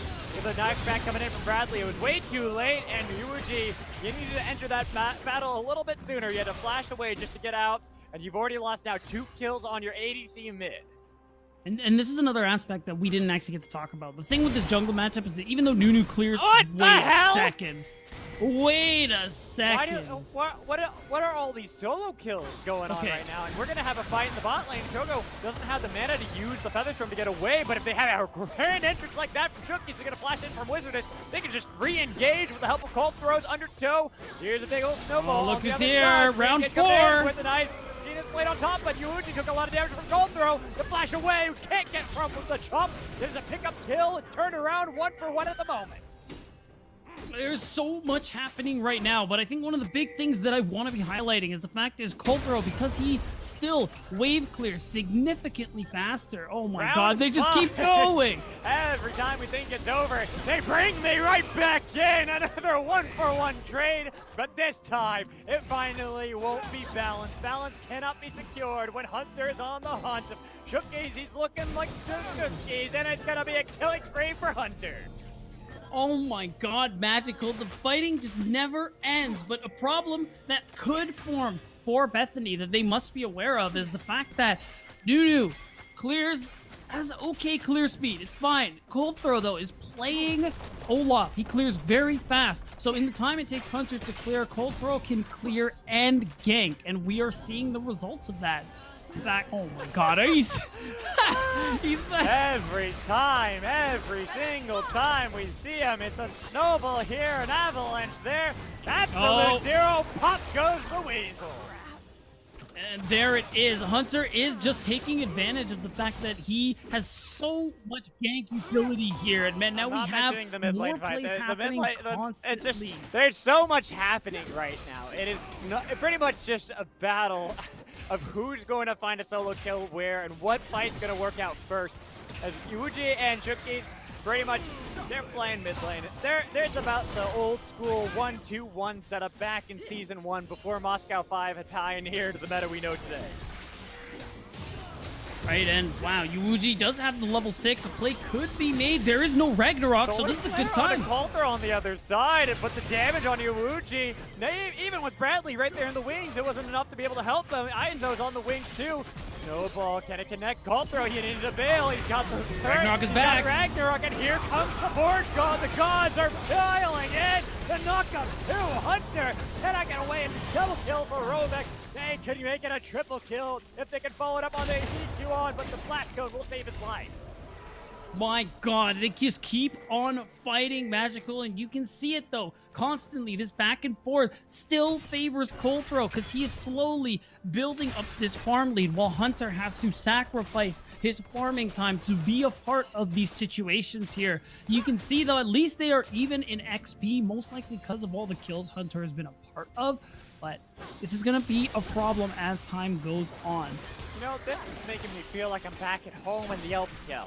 All this fighting all the time. We're not even 10 minutes into the game. We're about to have 20 kills here. Another death in bot lane. Oh Shogo, my god. We're at 19 at 9.5. I feel like I'm back in the LPL. I don't know what I don't know what is worse, the fact that he got held for so long, or the fact that Yuuji would have won that 1v1 if it just kept going. Yeah, I think I hate that the most. Yeah. I decided. Have you played Leona when she's on hit? Yeah, it sucks. No, I don't want to talk about that. You don't move. You don't move. Shuki, Yeah. about to realize that too. Okay. Face check that brush. It's going to be secured. Dragon by Bethany all So the easy. while. Oh, we're not at the 2 kills a minute. It's 10 minutes now. Oh, don't worry. We're going to get there. Look at Bradley. He's already looking to try and get Rovex off of the wave. Do whatever trading he can. Oh my god, the speed! Oh, nice dodge from Rovex. The final hours popped Yeah, though. it has Oh my been. gosh, And look at the silver bolt. Proc the flash away, but Ignite was picked up. Oh, Bradley he's dead. dives to the undertow. And with Ragnarok popped by Call Hunter, he's chased down. Double kill for Olaf.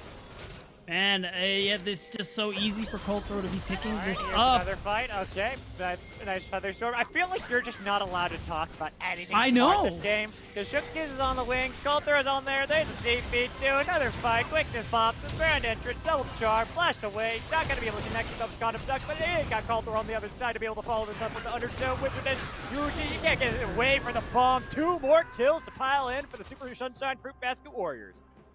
And honestly, it's just so back and forth. So much has been going on, and I say only, but it's 11 minutes, so we actually have a 2,000 gold lead forming. There's a for the lead Fruitbasket on the other Warriors side. I'll be honest, I don't know who's winning. I mean, I could tell you that this is beneficial for Fruitbasket Warriors because Is we already it? talked about how much scale. Yeah, look how much they I don't know, scale. because Bethany might just get a kill, 2 kills bot lane, because Shogo, that's a full absolute zero Wow. channel. Yeah, it just happened. Yeah, that just happened. Colthrow's still strong. Still very strong. To be fair, he could literally sacrifice Alright, his here's another life and combo. run down like one person. Well, maybe if you just kill someone or get a solo kill top or EQ on, and Izo, even with the Call of the Forge God, that's a lot of damage on the other side to be able to pick up the solo kill top lane. Hunter barely surviving a dive attempt onto Rovak. Wow.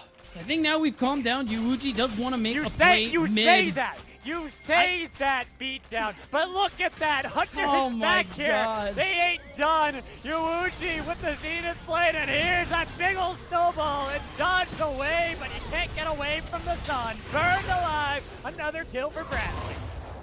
It just doesn't end with the jungler of Bethany, and they're looking for Shogo. They know he doesn't have an ult, but he will be able to walk away from this one here. I think worth noting, even though there is a substantial difference in jungler clear, look at the mid lane clear as well, Magical. Bradley is down 2 kills, but he is up 50 CS. The gold and XP is really favoring him here, but oh. Yeah, but Yuuji just dies!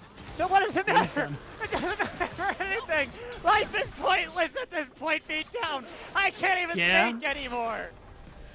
I don't know what's what. At this point, Chucky's, he's looking for something. I think he realized he doesn't actually want it. The problem is Colthrow's here, and he wants it. He wants every last bit of it, Magical. He's not allowed to talk smart. It's illegal. It's I not know. allowed. Izo, he just solo kills Wizardess. He's just popping him with a hammer over and over again. So Oh, look who's here. They're going to be able to get a kill mid lane onto Bradley. Bradley, he even tumbles away with the final hour, but unfortunately, one undertow. All they need to connect is that one, but the Quill will pick up the kill instead for Shookie's Hunter. EQ on the other side for the flank with no mana on Shookie's. Colthrow going towards the turret. No engagement Bethany just yet. No, but they're looking for it. Snowball is coming out. They are literally just trying to test us. And this is a test, isn't it, guys? What did we do to you? Why must we suffer double absolute zero? Pop goes the weasel, flash over the wall, but they got a stun on the call throw, and they can follow it up with a flash in, and the Zeta blade 2 more kills for Bethany. Well, you wanted 2 kills a minute, Magical. I think we have much surpassed that one. Oh my god, look who's in trouble top. We're going for 3 at this point. They're just trying to set a record. Shogo, that's the Feather Storm, but the stun in from Hunter. Nice flash away with the good blade colors. Get damage onto both Yuuji and Hunter. Is it good? I don't know. Can I speak? I don't know. Wizard is gonna get a turret. That's nice. Hey! That's gold for mid. Or for bot. What Quickly, else? you gotta Macro. talk fast. It's too Bradley's late. in trouble. You missed your window. God. There's just so much happening, Ali. Look, Hunter's just gonna come down bot lane because Izo's pushed up. He's in the illegal zone. I think they're just trying to make everyone as crazy as me at this point. It's working. It's definitely working because I don't even want to talk about the items. I don't even want to talk about the gold difference. God, I haven't even looked. Accusation's another snowball. Iso, you don't have to call the Forge God, but you got a team behind you. Wait, is that all? They're all here. Why is everyone grouped up? It's not even 15 minutes.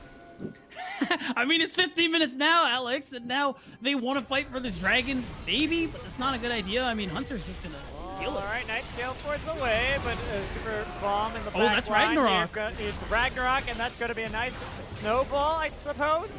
What's going on, Beatdown? Is this real life or is this just fantasy? Are we caught in a landslide? No escape from reality? I mean, for what it's worth, Nunu being played is kind of my fantasy, so I'm pretty happy about that. So this is another dragon. You do trade it for Rift, which I mean, who cares? Oh, wait, you're fighting so much. Does anything matter? Are you saying color points right now? I am, because no one's fighting. Oh, never mind. I lied. You take that back, sir. You take that back. You kill him then. I'm so sorry. I don't know what I was thinking, Magical. I just, there was a moment, there was an opening. I thought I could say smart things, and then... Look, just because you brought Nunu into existence by having you write it on the chalkboard doesn't mean they're gonna let you talk color points this game. And here's You're right, another that was the thing. trade. That was the trade. I don't know. Farm. Hunter's down 40 CS, but honestly, who cares? He's only down a level. I feel like they have like a word count. Like you get like 20 words between each fight, and that's it. It's planned. They're out to get me, Magical. That was literally the trade-off for the Nunu. Okay, we've actually calmed down. Okay, I gotta stop you because that's your 20 word maximum. We're about to. Oh God, you're right. Okay, but right now EQ has to push out top because it is pushed in very deeply. But I think actually with the Herald, all right, that's your 20 word make a maximum play again. onto the top. Oh, shut up. Here's EQ again. Hey, look, Cold Throw's here. I'm not lying. The flash away. Okay, good point. Good point. Keep going. Stuff. Fight happening now. Biggest snowball ever. Hunter, he's hunting. Okay, you're done now. And here's Call Throw Invade. I'm literally counting the words you say. By the way, just see. Here we go, bot lane. Oh, goodbye. Bradley, there's no way you turn this around, right? Right? Wait, right? No. Oh, wait, shield ball is good. Shield ball is good. Oh, Bradley, the Vayne made the flash in, but it's gonna be your death. Kingslayer better than shield bow. It's confirmed. But it did cost a teleport, and you do go 1 for 1. So realistically, it's not terrible. It's not terrible. Coldthrow, please! Please, I'm begging you! Just stop! Enough! We're all good! Hunter gets knocked up, and there's a lot of damage in from Shogo. Absolute zero just for the shield, though, to survive, and Shelly has been competent.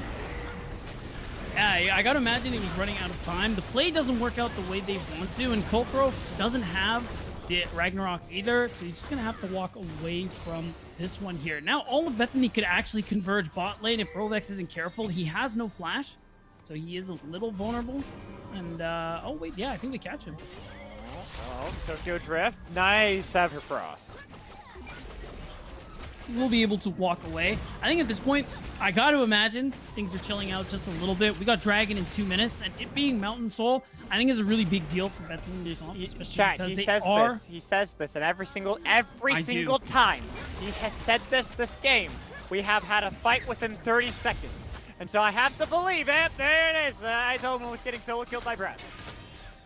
Yeah, I mean, the damage from Vayne is really starting to come through here. The Silver Bolts make it so that Izo can't actually participate here. Yuji is actually coming in to make sure that happens. They're just going to miss each other. Oh, my God. Passing ships in the night. Call the Ford God, but a nice Oh, he can't use it. See ya. No knock-up, and with the TPN Cold Throw, you are now fighting an unwinnable battle. 2 more kills for Bethany. Okay, this is actually really big. Like, you're getting so much kills on your Jason, your Vayne, and they're going to be the big damage dealers. If Coldthrow can't clutch it up with the Ragnarok, this is going to be a problem for team fighting later on into the game. And at this point now, they're just pinching Rovex and Chookies. Can they actually get out of this? No, they can. That's a nice the ball. flash? The actual charge. The flash is a way to survive. Shogo and Shuki's, Rovex as well, will barely survive, but a lot has been blown to do so. Right, and at this point, Bethany are actually starting to get a bit of a lead for themselves here. They're 1,000 gold up, and again, talking about how much gold is on their vein in their Jace is really crucial because of how these team fights are going to be playing out here. Hunter is just going to continue to get tankier. He can frontline, Yuuji can frontline, and you have so much damage coming through. Both shorter range with the Vayne and also pretty long range with the Jace. You have a lot of poke available to you. No. Oh, and you have the... No. Yeah, this is so doable. They don't No. know Magical. They don't know. Beat down. 950 true damage on his Q. They don't know. Look at this. They are completely They have no clueless. idea. Just They're setting up for two Dragon. members. Q smite. Oh my He's god. not even gonna smite. They're pissed. The psychic damage that has been inflicted onto the Fruitbasket Warriors, Magical, it's incalculable. Now he's coming in with the snowball. They don't care anymore. They're full sending. They got the knock up, but they're not going to follow it up just yet. TPN from Wizardish. This is looking good for Bethany. They snuck away the Baron. They snuck away a lot of damage into the backline as well. The re-engage came in, but Shogo's on the other side. Golden Forge Guard only going to be able to... Oh, it's flashed away by Bradley. Still alive. Bradley's doing so much connect. damage. Damage coming in. Knock back away. Throwback trying to pull off a miracle. Will finally take down Bradley, but the rest of the team is still fighting in the backline. Cold Throw has been fighting with Wizardish this entire time, but he's getting kited back. He has to run away. Snowball connects. Damage through. Sword depths abound, and here's Yuuji re-engaging the fight. Even though Aizo has been left untouched this entire fight, finally he'll suffer his first bout of damage, and he is getting chased down with a knife in the backline. Aizo, it's too much damage for you to be able to deal with. Gotta wait for Wizardish with the bombs, with the minefield double kill. Oh, Rovex 2, last surviving member. He will be able to get out of this one, but it's at what cost? Oh, it's going to cost them everything, Magical. That's soul point going for Bethany. It's the Baron being stolen from under their noses with the amount of damage to turrets. When you think about all the AD, when you think about this Ziggs pick, Bethany are going to be just ripping apart Super Sunshine Fruitbasket Warriors' side of the map here. And this is where the snowball truly reaches sizes that Nunu can be proud of, because now Fruitbasket Warriors, they're getting overwhelmed by it. It's so hard for them to win out on these scrappy fights because Vayne loves the scrap. So does the Zig. I mean, at this point, this is where that snowball truly is going to be the biggest snowball ever, because we are starting to finally see a sizable lead for either team who have been smashing their faces into one another. 22 and a half minutes into the game. Baron on the side of Bethany. 3 dragons on their side and almost 4,000 gold that they reign over the Super Sunshine Fruitbasket Warriors. Right, and now you have Mountain Soul in 4 minutes here for Bethany. If they can pick that one up, they will solidify their win con. Realistically, like, it'd be so hard for Fruitbasket Warriors to get back into this one. Chookies, he's looking for something, but he's getting engaged on here.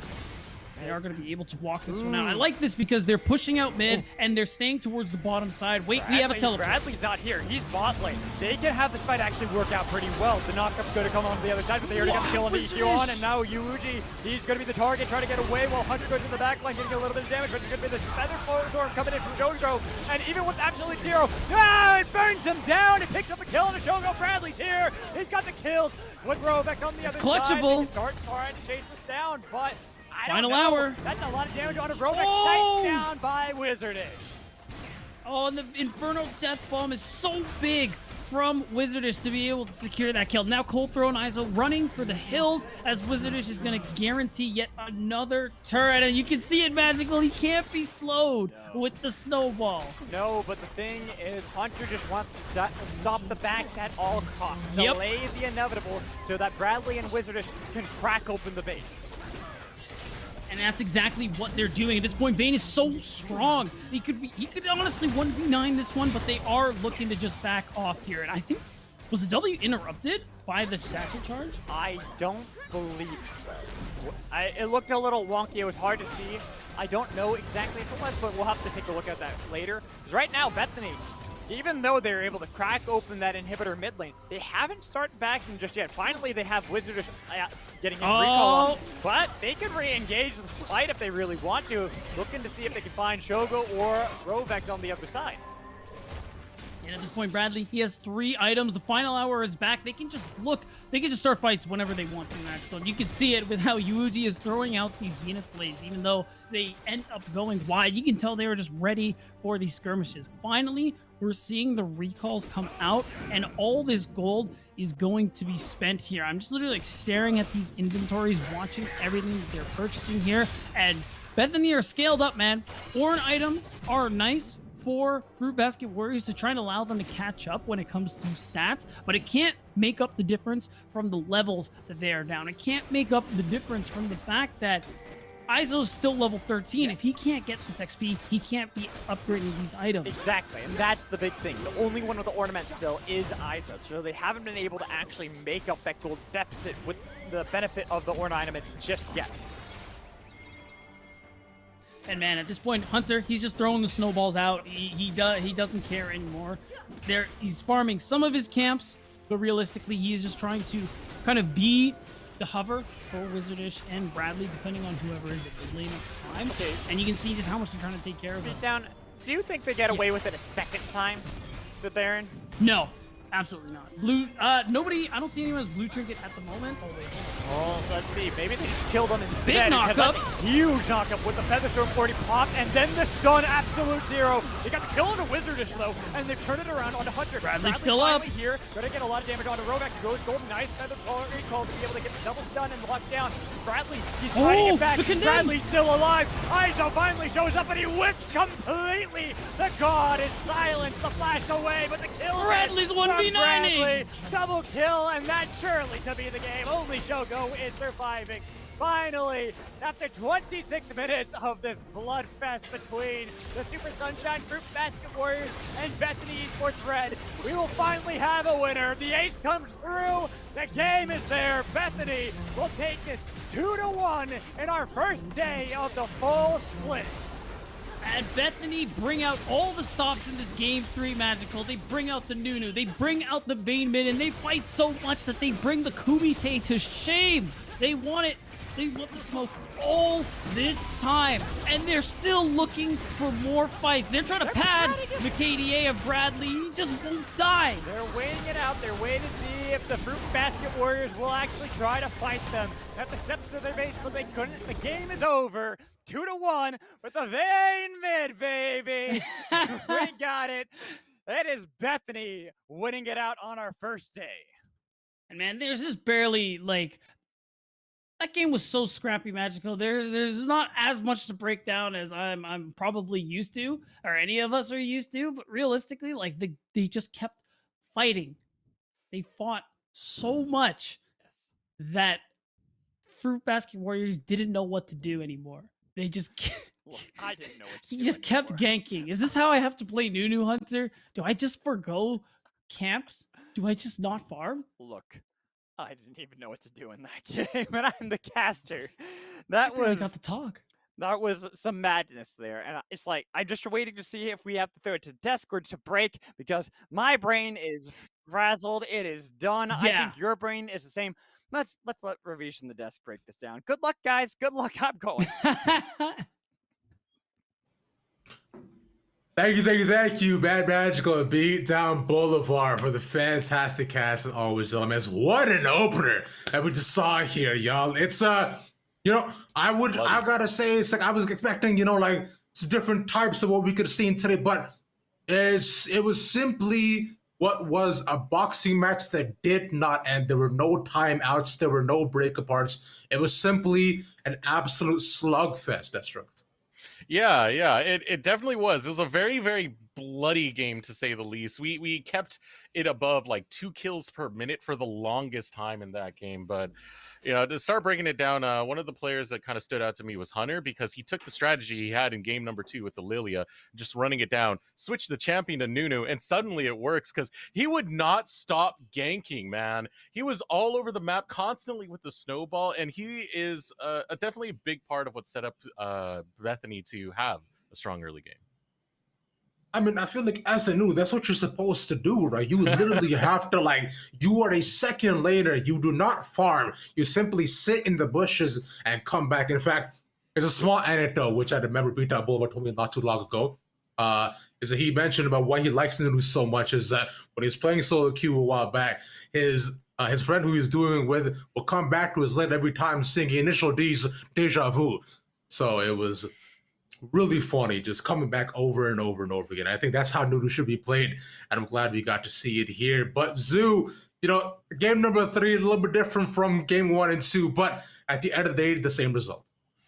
Yeah, totally. And based off draft alone, you could tell that like what we said going into game 3 rang pretty true. CC was going to be able to take control of the game early. Bethany's not necessarily a team that plays around hard early prio, creating dives, invading jungle together as 4, stuff like that. They play more for mid game, for team fights, playing around a strong focal champion, usually in mid lane. And we said if Bethany was even going in 15 minutes, then they were going to be able to take the game as long as they didn't go too hard. And, even can be 0-0 or even can be 17-16 at 13 minutes in the game. Even is even, I guess, regardless of how many kills it is. But yeah, at the end of the day, I think just a couple things stylistically went punished for Fruitbasket Warriors, mainly being the Jace and then just being range in general. This is another comp where Bethany has really good range with the Jace and with the Ziggs, kind of like 2 control lanes, and that gives them ability to play around the Vayne. But I mean, I wouldn't even call this a boxing match. This was like bare knuckle street fight, like Fight Club type stuff, to be honest. But the Vayne eventually outscales. I think not having an answer to the Jace and then also blinding Silas. I think just there was too many weaknesses to fill in the game 3 draft, and eventually just kind of went the way of Bethany. A backyard brawl, the kind that Kendo Slice, I'm sure, would have been proud to see. Yeah, so, sure. like you said, it was absolutely beautiful thing that went on here. But across the board here, Destructs, it's like I wouldn't even say that any notes for either one of these teams. It's just like pick comps that can interact and have a good time. But that's where my head's at. I don't know what to say about it. Like there's a point where it got so bloody that I just stopped taking notes. It just says like Hunter won't stop ganking is basically what I just wrote down at that point. But yeah, that was a bloody match. It was a very Bethany game, and it's the game that every so often I do like to see. I do like to see them just go tooth and nail, swinging haymakers left and right. There's a lot to be learned from these games. I definitely feel for both teams if they want to, continue moving forward when it comes to the UPL, because this was just let's team fight until eventually someone wins. I want to see more macro, man. I want to see more map play. I want to see objectives set up more for these squads as we do head into the UPL deeper in. 100,000% controlled, fun gameplay. I'm sure it's something we're all here for. But like you mentioned, once in a while, it's also good as well. Do want to give a big shout out, as always, to our pro team, to everybody around the behind the scenes making us look good. Big shout out to you, Zoo, for being on the desk here today, and Destructs, as always, for looking as handsome. And I already said, Bad Magical Beatdown Boulevard for killing it.